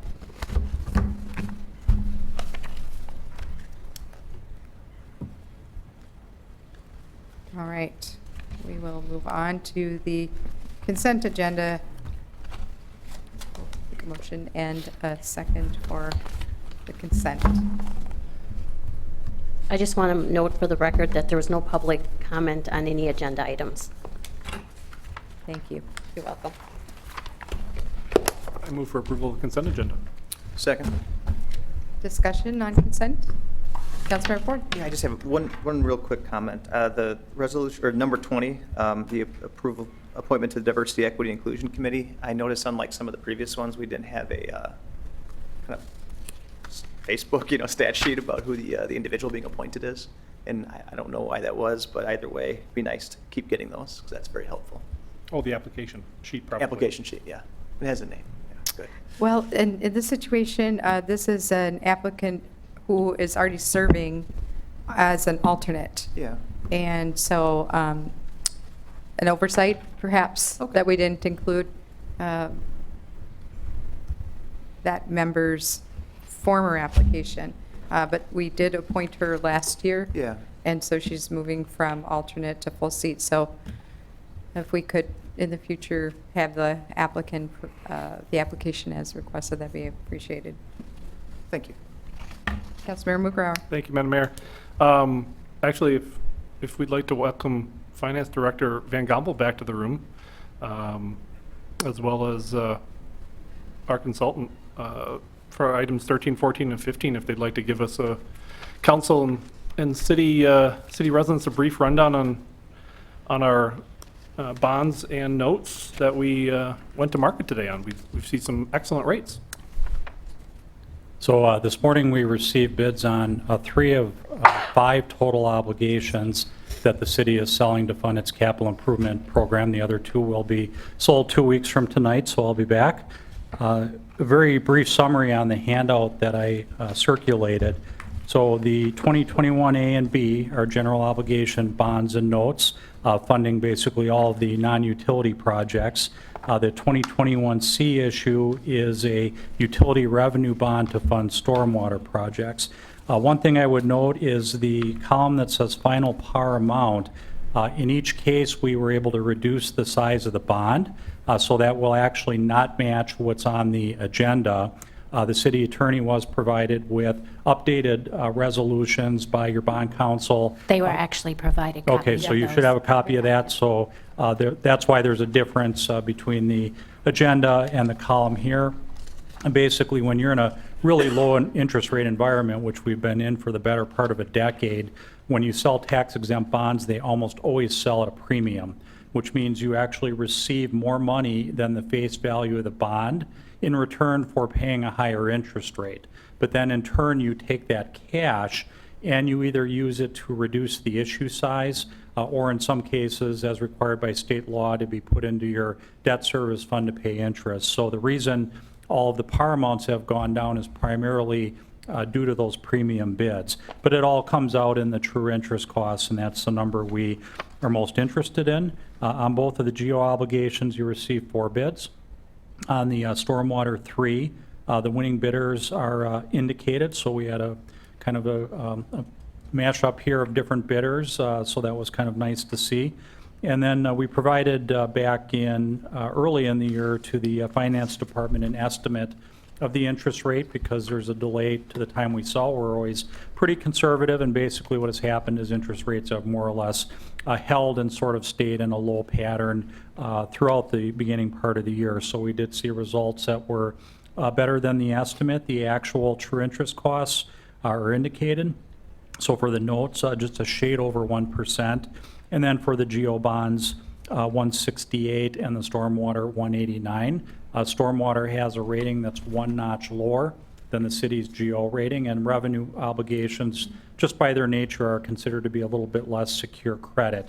So that's why we see a higher interest rate for the stormwater. And at the end of the day, the total interest costs compared to the estimate are at the far right-hand column. In each case, the total debt service will be less than we had estimated.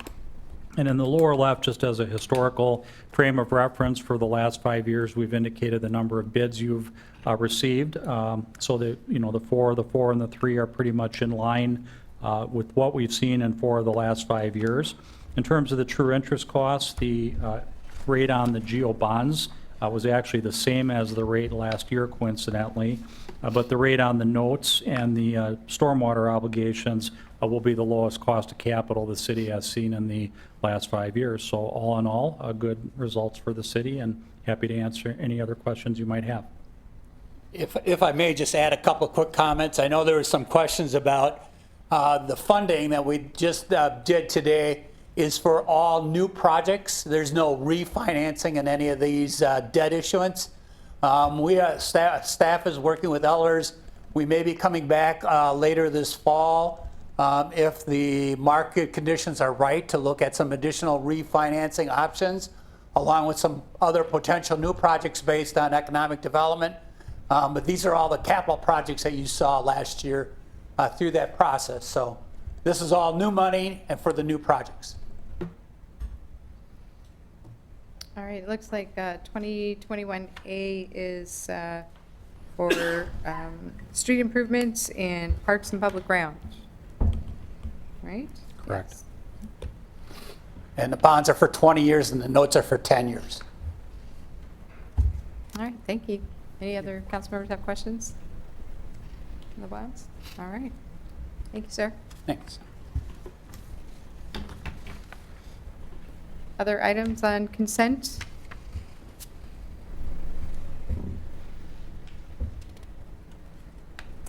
All right, some exciting events returning here and some new ones, it looks like, on the consent agenda. If we could please call the roll on consent. Hanson, Aye. Wojciechowski, Aye. Erickson, Aye. Ford, Aye. Mugrower, Aye. Palmieri, Aye. carried 6. All right, next we'll move on to pending ordinances. Ordinance 21-315, limit parking to 2 hours on the west side of Oregon Street from 15th Avenue to 79 feet north, and correct an existing parking ordinance on Sawyer Street. Do we have a motion and a second? So moved. Second. Discussion? Let's see here. Correct an existing parking ordinance on Sawyer Street.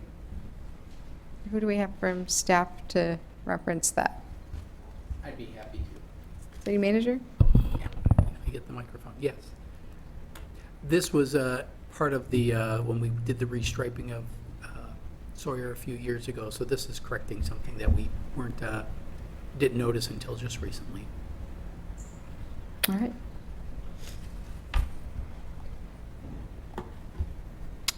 Any further discussion? Please call the roll. Hanson. Aye. Wojciechowski. Aye. Erickson. Aye. Ford. Aye.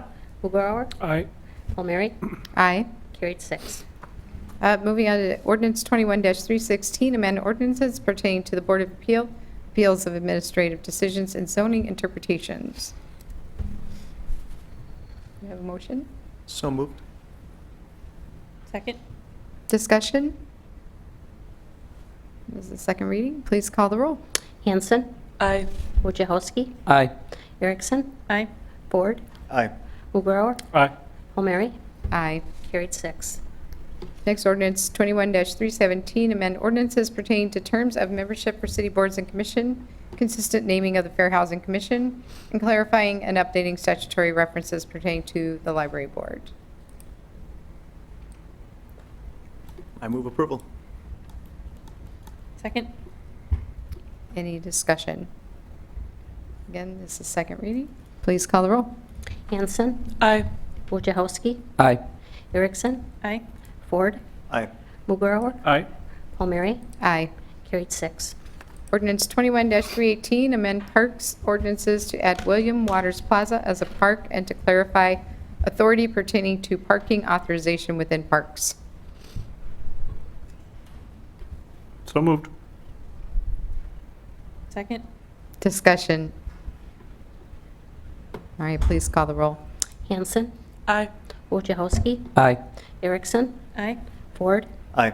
Mughawar. Aye. Palmieri. Aye. Carried 6. Ordinance 21-319, amend ordinances pertaining to special privilege all-night parking permits. Take a motion. So moved? Second. Any discussion? Seeing none, please call the roll. Hanson. Aye.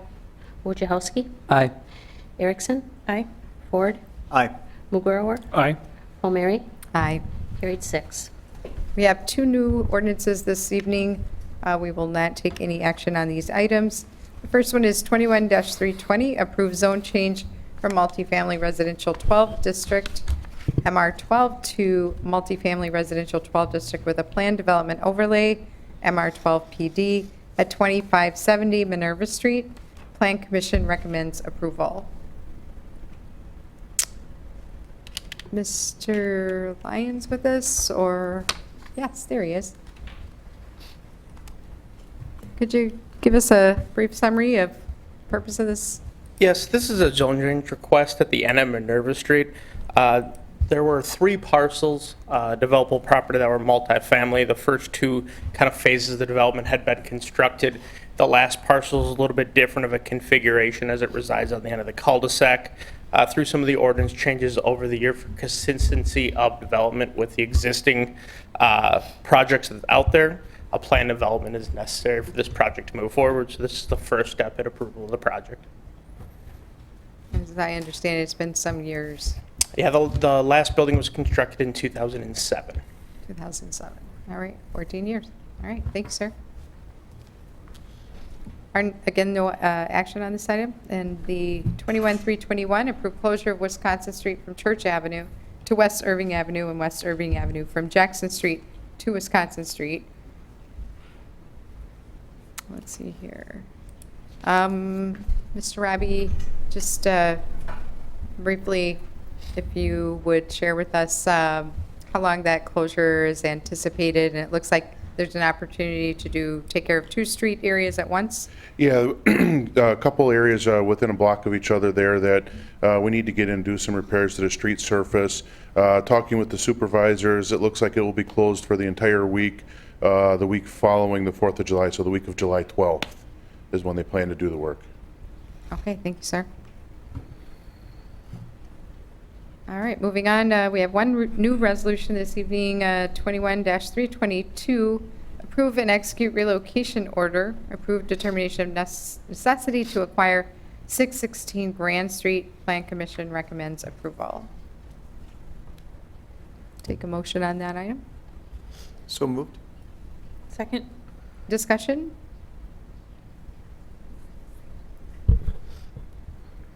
Councilmember Mugarauer. Yeah, I guess I don't know who the correct staff member on this one is. I see Mr. Robbie come on down.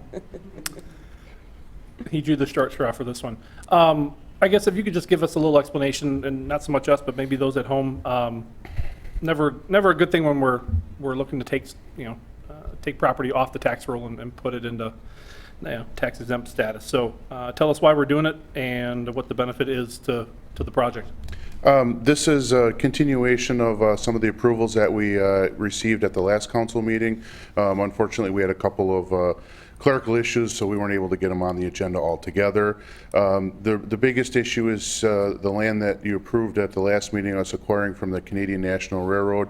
We'll be constructing a dry stormwater detention basin to store runoff to reduce flooding in the area. Unfortunately, the only way to get the storm sewer and the emergency overflow in and out of that property is through this location. We did look up and down the street to see if there were some other potential options. Unfortunately, just with the topography, this is the one site that made the most sense to be able to do it effectively. Appreciate it. Thank you very much. And that was acquiring from the Canadian National. Was that were we taxing them, or were they not taxed? They're Was that typically taxable? taxed through the state. Through the state, So, okay. yeah. All right. That's Thank you. very minor part of our shared revenue program. Yes, there's that. Thank you, sir.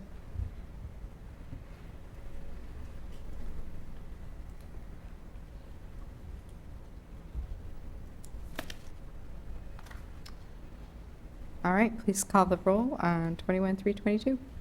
Hanson. Aye. Wojciechowski. Aye. Erickson. Aye. Ford. Aye. Mugarauer. Aye. O'Meara. Aye. Carried 6. All right, next we're on to council discussion and direction of city manager and future agenda items. Looks like we've got a workshop and one discussion item.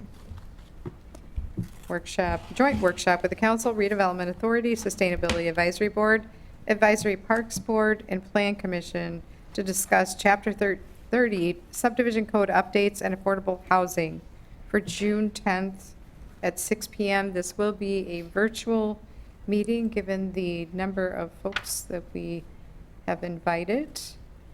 I do want to ask one question here. How long staff may be presenting, and what kind of time there will be allotted for question and answer? I believe I saw an email earlier, and we also have all received some documents in advance of that workshop to look at. Did all the board and commissions that were invited get that same packet? Yes, they were Okay. sent to the staff liaisons to forward out to Okay. to all the boards and commissions that are involved. And how long do we think the staff presentation will be? Well, we've got a number of slides. There's probably 30 slides off the top of my head, and we'll encourage questions and answers as we go through the process. If you just let the staff talk, we'll probably get through in about 45 minutes, so that would leave up to 45 minutes for questions. Certainly it would be up to all the boards and commissions, and I'd expect you'd want to go through and make sure that all the questions and answers are met, because we have probably pushing 25 or 30 board and commission members that are invited, so there Right. could be a lot of That's- questions. Sure, sure. All right. Everybody able to make that one? Okay. Madam Mayor, I had a conversation with council members letting them know of a potential special meeting that may need to be held. I guess, given the fact that I didn't think about it when I was telling you this, but with this meeting coming Thursday, I don't know if we can pull it off for Thursday, but what would be your thoughts, given the next topic about resuming, in-person meetings, but what would be your thoughts about if we could pull it off to do that special meeting either immediately before or after this joint workshop? How much time do you think we'll need for that? I believe you'll only need 5 or 10 minutes. Okay. It would this would be normally something that would be on consent. I really believe that. It's just a little bit different, but it's a special event that is kind of changing, and we need to get it changed before that. So if you'd like, we could probably, Do like a 5:30? yeah, I would say 5:30, 5:45. I really think you could pull it off in that amount of time. We could use the same link. If the SAB and the park board want to just hang on and watch, it really wouldn't matter. But maybe what we do is we just do it at, Is it a special meeting or a closed meeting? it would be a special meeting. Okay. Because it's just a Okay. permit, but I don't know if we can pull it off. So if we can pull it off, we'll certainly let you know. We're required to give you 24 hours notice, so you would get it no later than 5:30, probably 4:30 tomorrow night anyway. Are we able to do that virtually? I would think that, given our emergency rules, we could, but I guess I'd put the city attorney on the spot, given the fact that they have returned to regular meetings. You guys are catching me completely off guard. I have not been part of the conversation on this special meeting, so I would. It's I'd about a have to take special look. event. That's all I Yeah. can, that's, With the ordinance changes that we've made and then we remade, Yeah. I don't believe us going virtual is an easy option without undoing what we've undone and redone, and then undone again. That makes sense. I'm concerned, I don't want us to get into the habit of anytime it's convenient, we're digital again. no, and that's part of the next discussion. I guess what I would suggest then is get to your next topic. Sorry to mess that up. It just came to me, so I didn't. Well, this is important because if we determine we are required to be here in person, 5:45 would not necessarily be enough time to come in person, do the meeting, go back home, and jump on virtual for the Sure, workshop, just set unless up we all WebEx. hang out in here with a big screen. Well, I've put the city attorney on the spot with this question, so I Yep, guess I'm what I would. calling Yeah, if we suggest- could move on then, out of order here, and go to the discussion about resuming in-person meetings. Yeah. If 'Cause I can council's okay with request a it? special meeting, so if I can do it, you guys, Yeah, over the I know. course of this next discussion, you may say, we don't like that idea anyway, Mark, and that's okay too. I do have the ordinance from the May 25th meeting up. It does say council will meet in person in the council chambers. And just to clarify for folks watching. For council meetings. For council meetings, the workshop is not the same as a regular council meeting. Right. Just for those folks who may be confused. We all just do a group hang and like stay here for the workshop and then just go off of one, because I don't want to set up WebEx again. Would the boards and commissions who are participating then be virtual? It Because would that be gets kind of The wonky with- workshop is virtual. So Yeah. But we we can't do the workshop with us here and using this camera setup. You have to be off of the laptop. Tony's gonna, probably nodding behind me, yes, because he does not want us in this room and then everybody else in their own rooms. Okay. You're I gonna guess run. We're gonna have to figure out echo. another way for the special meeting. Yeah. So, And for that, and not that I ever want to suggest that all 7 of us shouldn't be here to do the city's business, but if the city manager can find a time for 4 individuals to meet to approve a special permit, I think Yeah. that would be appropriate. And that was really my intent until I saw until it clicked with me that you're having a joint workshop. It's like, well, maybe we could do this. The answer is we really can't, so I'm Oh. sorry to have That's okay. disrupted that All right. conversation. All right. Well, that would have been convenient, but things are not convenient this year. All right. So let's discuss our resumption of in-person meetings at this point, because we need to give direction to staff moving forward. And this has kind of come up because the council is meeting in person, but we gave the option to boards and commissions that they could choose when they would like to return to in-person. But we also said for public comment that those items would be done virtually or via phone. And it really wasn't specific for boards and commissions. So here we are with a little bit of this hybrid, no hybrid, all or nothing, but we're not necessarily consistent, and we'd like to make a determination moving forward. Councilmember Erickson. Can I ask how many boards or commissions have decided, because we gave them the power to decide on their own, how many have decided to stay completely virtual versus go back to in-person? Do we know? I don't have the exact number. I would say more than half have returned to in-person, but there's still a handful that haven't made that jump yet. So the quandary we're in has to do with public comment? Is that the reasoning for the, I guess, us having the discussion? For like public comment during those boards and commission meetings? And here. Well, here they can come to the room. They can. Yes, Councilmember. I guess kind of my question maybe to follow up with this is, you know, what is our roadmap for returning to a normal setting? Like having council there, the public here, you know, normal setup. I think this is part of that discussion. Exactly. That's the purpose of the discussion tonight, is to set And I'm that in road. favor of returning to that. I want my spot. That. But just giving more access to the public so they can be here instead of having to be all the way in the back watching us. I mean, if we're decided to be in person, I think we should take that step to be fully in person and accessible as we used to be pre-COVID. Other council members? Go ahead. I mean, I'll say, I think I'm still supportive, even though it can be a burden to have the ability for the public to be able to participate virtually if they need to or choose to.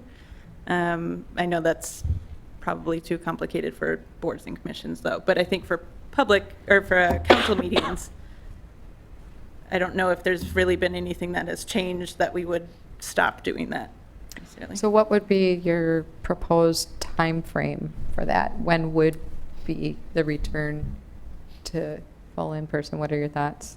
I don't know. For council? So if I understood, Councilmember Erickson was referencing continuing to allow public comment either in person or virtual. Yes. And council members Hanson and Wojciechowski were proposing we all come back pre-COVID style, all in the same room in our seats. And I was just trying to understand like what time frame you were thinking, and I hear you're not sure, so. Yeah. I mean, so I guess where I'm at, I mean, I think, yeah, we should bring everybody back up here. We should get the people back in here. And I guess my question is, how hard is it technologically to still allow people to do it virtually, to come testify virtually? I don't want to put Mr. Newman on the spot, but I'll try to answer and just get head nods appropriately. I think this has been working okay with everything at the front of the meeting, because if you try to have public interaction, intermittently through the meeting, I think that makes it difficult. I think this has worked well, having both public comment on things not on the agenda, as well as, I kind of refer to county board style, and I know Councilmember Wojciechowski appreciates that. The county board style is having all public input on agenda items also at the front of the meetings. From a management of the technology and the management of all that, it can continue to work. I've never much cared for the county style, to be honest with you, because I think it doesn't give the council the ability to get, a topic right at the moment the council's talking about it. And sometimes things come up. So that's the only problem I have with it. But as we're still getting back into the norm, I think it's been working okay. I think the feedback I've gotten from the 7 of you is that you've been generally comfortable with the public input part, and it worked well tonight. There was the folks who were accepting the proclamation tonight. They seemed to act.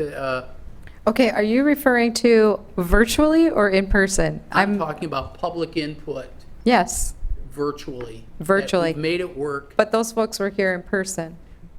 No, the person who got the proclamation that you provided the Right. proclamation to. Oh, you mean, okay. The one for Pride Month. Right. Yeah, I mean, they appeared Sure. and that went okay.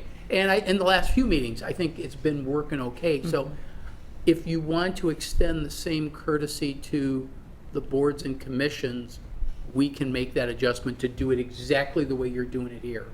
That way you don't have that. But hold on one second, just Way too many. because I think we're talking about two different things. We are talking about Covered two a lot different of things. things right Okay. now. I think what Councilmembers Wojciechowski and Hanson were saying is they want to be up on the dais and we think we should be there. And have the public back here, But not if the virtual. public doesn't feel comfortable yet, do we still extend them the option of appearing Yes. remotely until they're ready to dip their toe in the pool?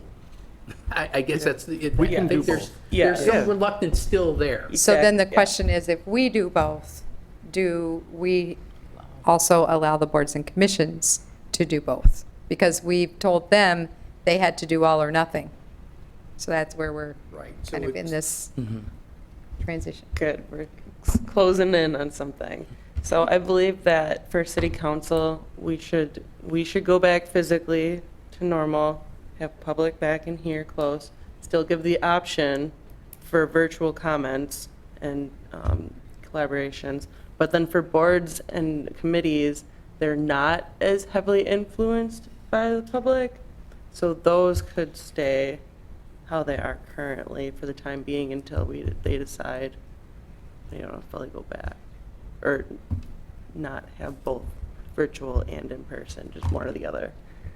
If they go virtual, if they remain virtual, the challenge will be what if somebody wants to appear in person? That's the only real dilemma. But if you call everybody back, if you call all the boards and commissions back, they could operate the way you're operating right now, albeit, everybody on the dais. Okay, can I throw a monkey wrench in here and say, all right, if we all come back in person and say September, October rolls around, conditions change, we have that in our back pocket to potentially revisit. Yeah, because we're still going to be operating under, we're not going to declare the emergency over, you're just going to set rules for your Do we meeting. have a time frame for when we're declaring the emergency over yet? No, we do not. Okay. And I don't know if we're necessarily there yet for the previous reason you just stated, and I think the health department isn't ready to call it, but things are improving, but they're not 100% there. I don't want to put Councilmember Erickson on the spot, but I think that we're not ready to declare the emergency over. It's still a federal and state emergency, so we're keeping it for the time being. And gives you the ability to go back and say, well, things have gone south. I think we need to redo this again. So what we have to do is bring back a resolution anyway, correct? Ordinance. An ordinance, excuse me. Yeah, we'd have to bring an ordinance back for you to do this, but if the wishes is to, Sounds like go hybrid. pardon? Sounds like allow the boards and commissions to go hybrid also. Yeah, but hybrid meaning that, In person, but the public comment Public. person, public part can of go it. hybrid. Yes. That's kind of what I was So gathering. what we're doing right now as council, give basically Yeah. boards and commissions Everybody, that yeah. option. Councilmember McGuire? Thank you, Mayor. I want to touch on the council before I get back to the boards and commissions. I think I want to be back to pre-COVID faster than I can even speak. I want to get back there as quick as possible. But what we have right now in terms of allowing public comment is working. It's working okay in terms of allowing them to virtually attend and/or physically attend, giving them the choice for now. And if we're going to continue to allow that, then to city manager's point, we need to keep that public comment front-loaded. It's got to be at the front end. At such time that we cut off the virtual, then we go back to normal in terms of public comment would be my suggestion or my hopes. And it sounds like that's what most of you are nodding your heads for. In terms of the boards and commissions, last conversation I had with the city manager and Mr. Newman may have been a part of it, or maybe one of the guys from Oshkosh Media were briefly a part of it. It's a challenge to do that for boards and commissions, specifically the televised ones, and it was a challenge. And so you were mentioning that it's possible that we could do that without too much. You kind of alluded to that a few seconds ago. Can somebody give us, or give me, I guess, a reason how it's changed in terms of how you think that they can effectively manage those meetings by themselves? If it's not televised, can the board chair, or will those board chairs be comfortable managing those meetings? Because that's an open meeting, it's got to take place, and if they mismanage it, we should hear about it, and they're going to hear about it. For the non-televised meetings, we'll still need IT to provide the ability for people to participate remotely if that commission has that type of option. Some of the boards and commissions don't actually have a public input. It's not required. Right. So if they don't have it, they don't have to do it. But if there is public input permitted, which most of them do, then we would still need IT to be there, whether it's televised or not. If it's televised, it's pretty much the same setup you have here right now. Is that a fair statement, Tony? Somewhat. Would you like to add? Would Mr. Newman like to add to that? If you can go to, I'm loud. The caveat you'd have there is if you intend to have the WebEx participants on the screens, that does require some media services intervention also, because that feed comes through their console booth. And IT does a lot, but IT doesn't do that. so we'll still need both. Yes. Okay. How many do we have that are not televised? Oh, probably 10, give or take. Yeah, not roughly half, but I think a little less than that. And we have sufficient resources for city staff, whether it's IT or Oshkosh Media, to accommodate those? It's been a challenge. I mean, we have 3 award-winning people, but We there's do? only 3 of them. And Tony does the bulk of them if they're during the day. In the evenings, I think Tony's been doing most of the evening ones. Maybe some of your folks have helped a couple times with during the day, but it's been a challenge, to be quite honest with you. Personally, I'm concerned about the hybrid approach for boards and commissions. It's not, I want to have as much input as possible, never have one suggested less input, but it's a challenge, and I don't know that it's a good challenge that those boards and commissions take on at this point with our current setups that we're trying to use. I don't know if maybe the city manager wants to take another meeting and compile some info for council to consider at the next meeting for boards and commissions, maybe, instead of making a decision tonight on that. I don't know. Councilmember Wojciechowski? I don't know, I think that I like the current model we have for committees and commissions, that they get to choose whether they want to return in person or stay virtual and just keep it all or nothing. I don't know, I think that's working for them. I mean, we had a committee meeting last night for SAB and we were virtual, decided to go in person and it worked. So I don't know. So was last night the first in-person SAB meeting? It was virtual, but we decided that our next meeting will At be the in next, person. okay. But we had public comments that were virtual. I don't know, I think it's working the way it is and continue to let them decide. And it seems like most of them are taking the direction to go in person. And, you know, if people aren't comfortable showing up in person, they still have the option of, you know, emailing or contacting those people on the committee about their thoughts, you know, without having to come in person.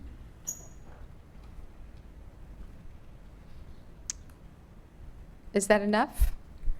I think so. I think we can bring things back.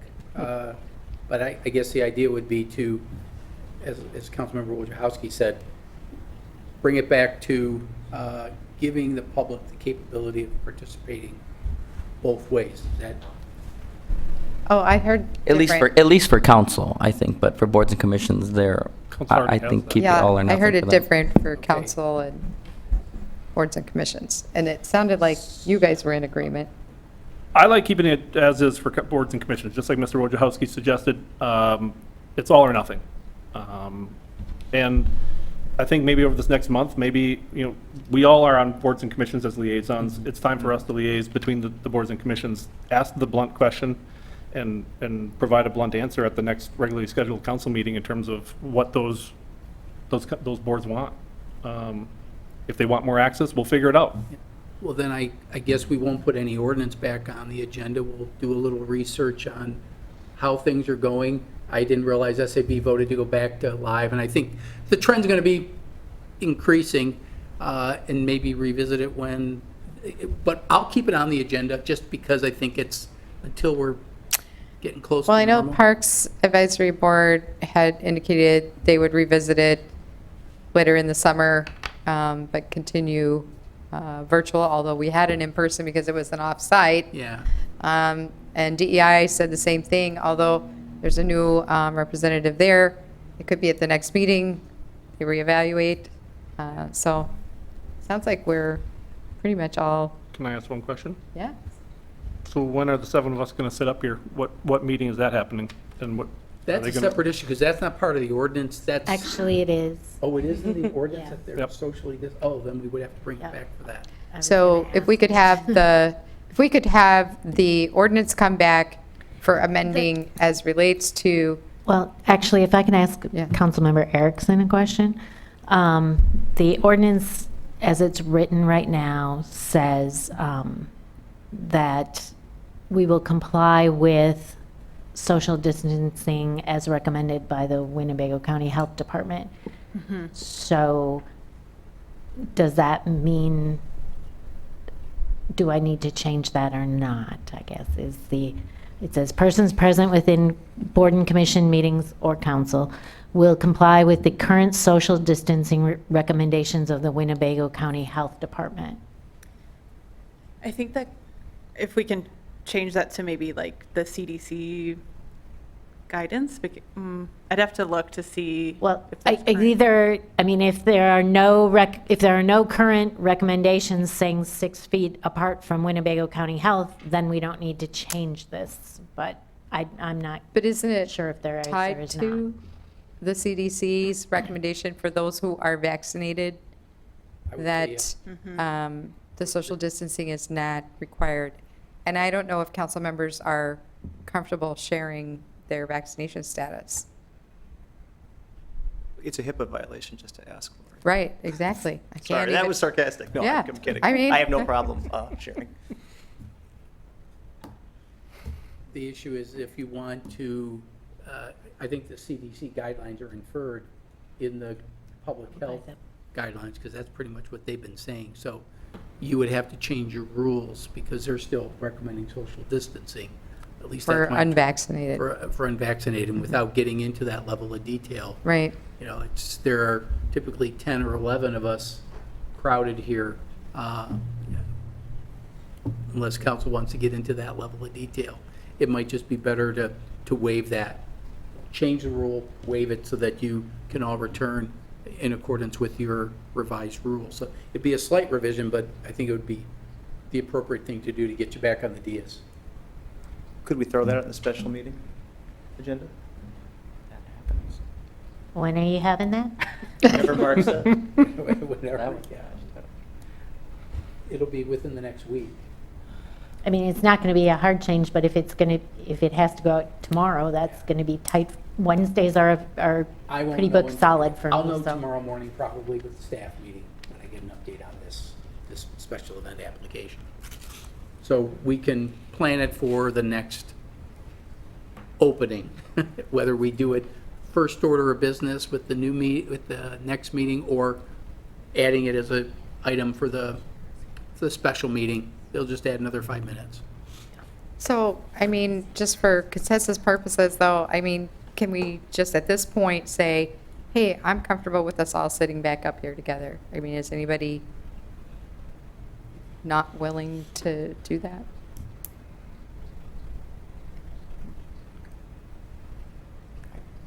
The silence is deafening. I think we're all comfortable. Does that help? I think so.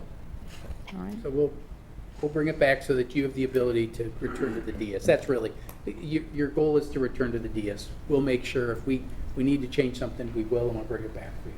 Well, and that will also allow public to come back here as well. Like, we would have normal public seating here as a result of that change. But that would be allowed. If that's, I think that was the intent, what I heard, so, yeah, we would make sure that happens too. But Can do that. we would keep the layout in the back, I think we talked about, We can correct? continue to leave that layout in the back, but the question is since we we're had moving council reserved up. part of it for staff members up front. And so that would be kind of like overflow back But there. we would still move up the podiums to be, yeah, we would restore that podium and then have another staff podium here to keep that going. We can do all that with an action of the council. Good deal. Okay. Thank you. Report of council liaison for boards and commissions. Councilmember Wojciechowski. Just real brief, I did have my first Sustainability Advisory Board committee meeting yesterday, and we had two very interesting presentations. One was on the solar panel city comparison, and one was urban permaculture and orchids. Both were, I think, very important to have, very eye-opening, especially the one with solar panel. I know some of us have gotten emails regarding that, and essentially the outcome of that presentation showed that Oshkosh is an outlier when it comes to solar permitting. Our costs are incredibly higher than neighboring communities and other states, different cities. So the committee showed interest in eventually bringing a resolution to council. I expressed my support for revisiting that, looking at that.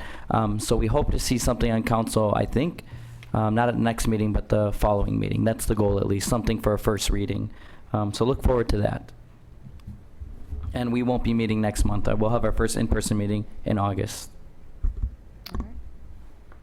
Councilmember Erickson and Ford. Just a quick update from the Oshkosh Housing Authority Board. We welcomed our new executive director, Stuart Kuzik. Our former executive director, Sue, retired after many years of service, so we thanked her for that. And Stuart comes to us from, he had formerly worked with the Wisconsin Housing and Economic Development Authority, WHEDA, and has a kind of finance banking background. So we're excited to have him on board. Great. Councilmember Ford. I was actually going to ask a question of Councilmember Wojciechowski. Is there a place we can get a copy, or the public can get a copy of that presentation? I'm not sure. I know the one for the solar panels was included in our agenda, but the other presentation wasn't. But I know someone had requested to make that available, so I can see if I That can was try to get Ms. that. Sattler who gave that, correct? Yeah. Yeah, if you ever get an invitation to tour her setup, it's pretty cool. Awesome. Yeah, so if you're interested in that, or either of those, I'd be happy to send them. But SCB was televised. so Yeah, so I That can too. go home and watch it too. But I thought for the public to have a one-stop shop to go get it without watching the whole thing. And in addition, let's see, the Committee on Aging met, and we had a guest from the Aging and Disability Resource Center of Winnebago County. And they talked about a number of things, but I thought most interesting was the Purple Angel program. I don't know if people know about that, but it's a free training that businesses and organizations can take to ensure that their setup is dementia-friendly. So if you're interested in that, feel free to reach out to me, but better yet, reach out to the ADRC of Winnebago County. Thank you. Anyone else? All right, so we're on to city manager announcements and statements. Thank you, Madam Mayor. In your packet is a status of outstanding issues. I know, Mayor, you would ask me about the special assessment fee issue. We're still working with R.A. Smith. I have just been moving the date forward with each thing, with each successive meeting. It wasn't that I was planning to give you a report at this meeting. It was just more to keep you in the loop that we're still working on it. And certainly when we do that, we'll reach out to the Chamber of Commerce, which obviously has a vested interest in this as well, but I have nothing new to report, at least at this time. Also in there are my 4 goals the council gave me for the year prior to the next meeting, at which you'll be doing a closed session for my mid-year sort of update. I'll have a memo to you in that agenda packet so that you have update on where I am on specifically those 4 issues. Happy to answer any other questions you might have about that. If not, I'll move on to following up on our workshop on May 25th regarding the Clearwell project. I know you've received a few emails and whatnot. I will point out, Mr. Robbie did indicate at that meeting that we would be providing a follow-up public information meeting to go over where we are in that process.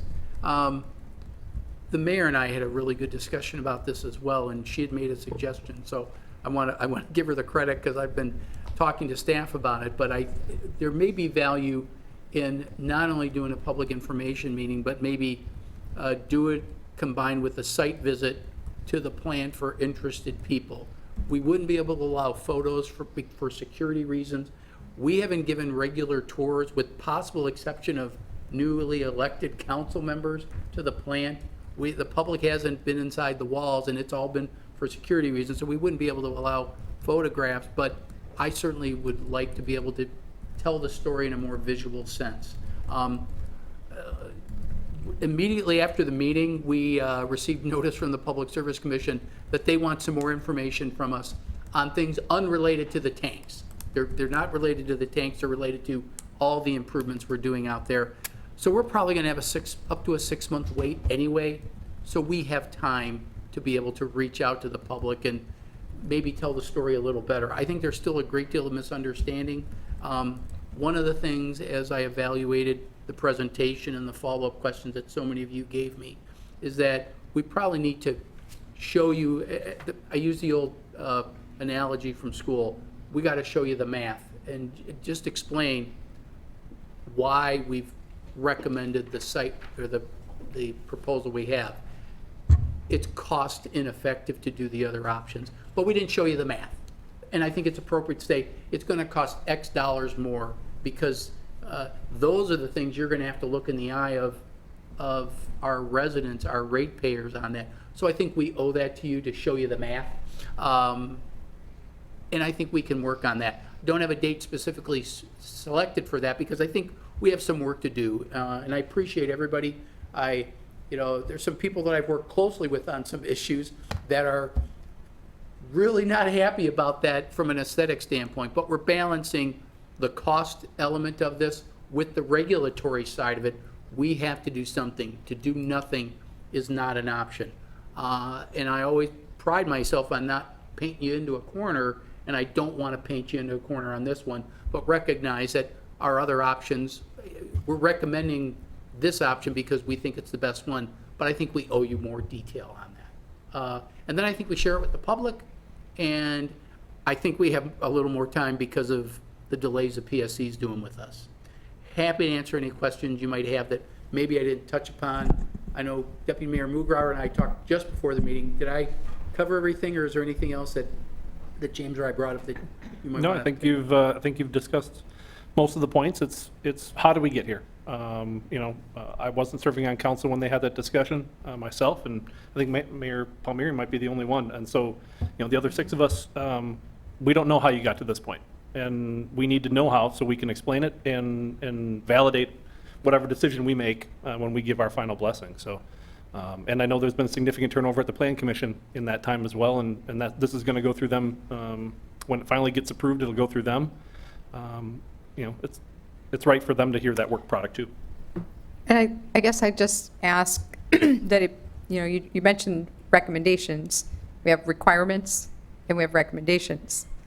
If we can clearly define this as a requirement for clean water delivery to our citizens, and which pieces are on the requirement end and which pieces are on the recommendation piece. I think, as I understand it, there was the goalpost moved in terms of the percentage of the design information that needed to be presented over the course of the year. So it sounds like we have an opportunity to do some education and also clarify differences between requirements and recommendations. Clearly, there's a lot of misunderstanding, and I think we owe it to the public, and we have the ability to not rush this at all. I mean, how can you say we need to rush it? Now, the DNR is not going to let us just sit on and do nothing, but given the fact that the PSC is going to be taking some time, we've got the ability, the luxury of taking the time to better explain it to the public, and I think we owe it to them, and I think we can do this very easily. Do you have any rough timeline of when that meeting would be? Just any ballpark? I'm going to be talking, I think we could easily have it within the next month. I don't see any reason why we can't. Because what we want to do is we want to kind of run the math and make sure we've got all the numbers, because we haven't looked at this in a while, because that isn't really what held us all up. So Yeah. I think we just have to make sure that we've got some reasonable numbers of estimates and plan for a visit. Plus, I have some ideas on how we do a public information meeting, maybe something close to the site. There's really no good meeting room in the water treatment plant. There's the lunchroom, and it's pretty small. So I don't want to do that there, but I think, you know, especially if we have inclement weather the day we choose, and I'm thinking maybe reaching out and seeing if the Waters would host, because they're there. Waters is right across the street, but I don't want to put Mr. and Ms. Wyman on the spot, even though I just did. Is there a block party coming up over there? Yeah. So we'll figure out something there, but I appreciate that. Well, early August would be neighborhood night out, generally, isn't it? So, you're right. Okay, I'll keep you posted. American Rescue Act plan. You received a copy of the form that we're going to be using. I think we said draft. The draft, it's the form. I think SAB talked a little bit last night. I didn't get a lot of detail, but I know SAB had talked about it. And is this the form? And the answer is yes, that's the form. And I know I received some great input from a lot of council members. We want to make sure that virtually any method that you want to use, we want to be able to accommodate you. So that if you just can only fill it out by hand, that's okay. You can mail it in, you can scan it in, you can do that. You can send it on electronically. But there was also about some public input. So what I'm here to announce, and I've done this for the budget in the past, and I would certainly invite council members to attend. We could notice it if possible, but I've set 3 public input dates that we'll start publicizing immediately. One, a week from Thursday. I'm going to do them at 3 different times throughout the day, so that regardless of what your work schedule may be, we got you covered. I've got one at 10 a.m., one at 2 p.m., one at 6 p.m. The 10 a.m. one is June 17th. The 2 p.m. Event is going to be June 21st, which is a Monday, and then June 23rd at 6 p.m. Figure it's a mixture of days of the week and times of day. We're going to work to make sure that if people want to do it virtually, they can do it virtually. They can show up. I'll be in here, and we'll have it available. We'll tape it so that people can watch it later on, but we want to give virtually any type of way you want to provide input. There is no hard, fast rule for this, so I think it's just the more the merrier type of thing. We want suggestions, we want ideas, but we also want proposals. If there's a specific board or commission, I've directed staff to reach out to every single board or commission to give input. Some of them won't provide any because it may, PFC, for example, that wouldn't necessarily be in their wheelhouse. SAB, totally things within their wheelhouse. So we'll take those ideas, and then we'll compile them and get an idea of what the scope of this is. We have 20.5 million. Are we going to get 20 million in suggestions? Then it's kind of easy. Are we going to have 50 million, 100 million? It's hard to say. Let's see what kind of suggestions we get, and then just kind of report back to council and then say, okay, where do we want to settle in on this? So, but let's first get some good public input and circle back with council and report on that, and then we'll take it from there. I think some of the process will come to light after we see the ideas. And it's not, we're asking July 2nd, why? Just because we had to pick a date. There's no right or wrong. If somebody gives me something on Monday, Tuesday, July 6th, we're closed July 5th, I'm not going to say no. It's just that we got to get started sometime. So I'll be reporting back to council on that. And we're going to do some with Pulco. We're just hitting every possible channel we can, because there's no hard and fast rule for a right way or wrong way to do this. So let's just see what we get. And I think you and I talked also this morning about possibly revisiting that last citizen survey, because there may have been a couple of items in there that would be relevant for council to just review? Yeah, I'd be happy to do that. Yeah, I was still trying to figure that out, and I didn't have a chance to follow up with staff, so thank you for that reminder.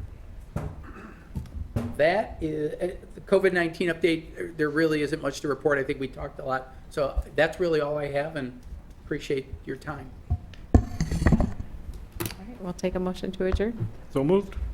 Second. All in favor? Aye. We are adjourned. Thank you.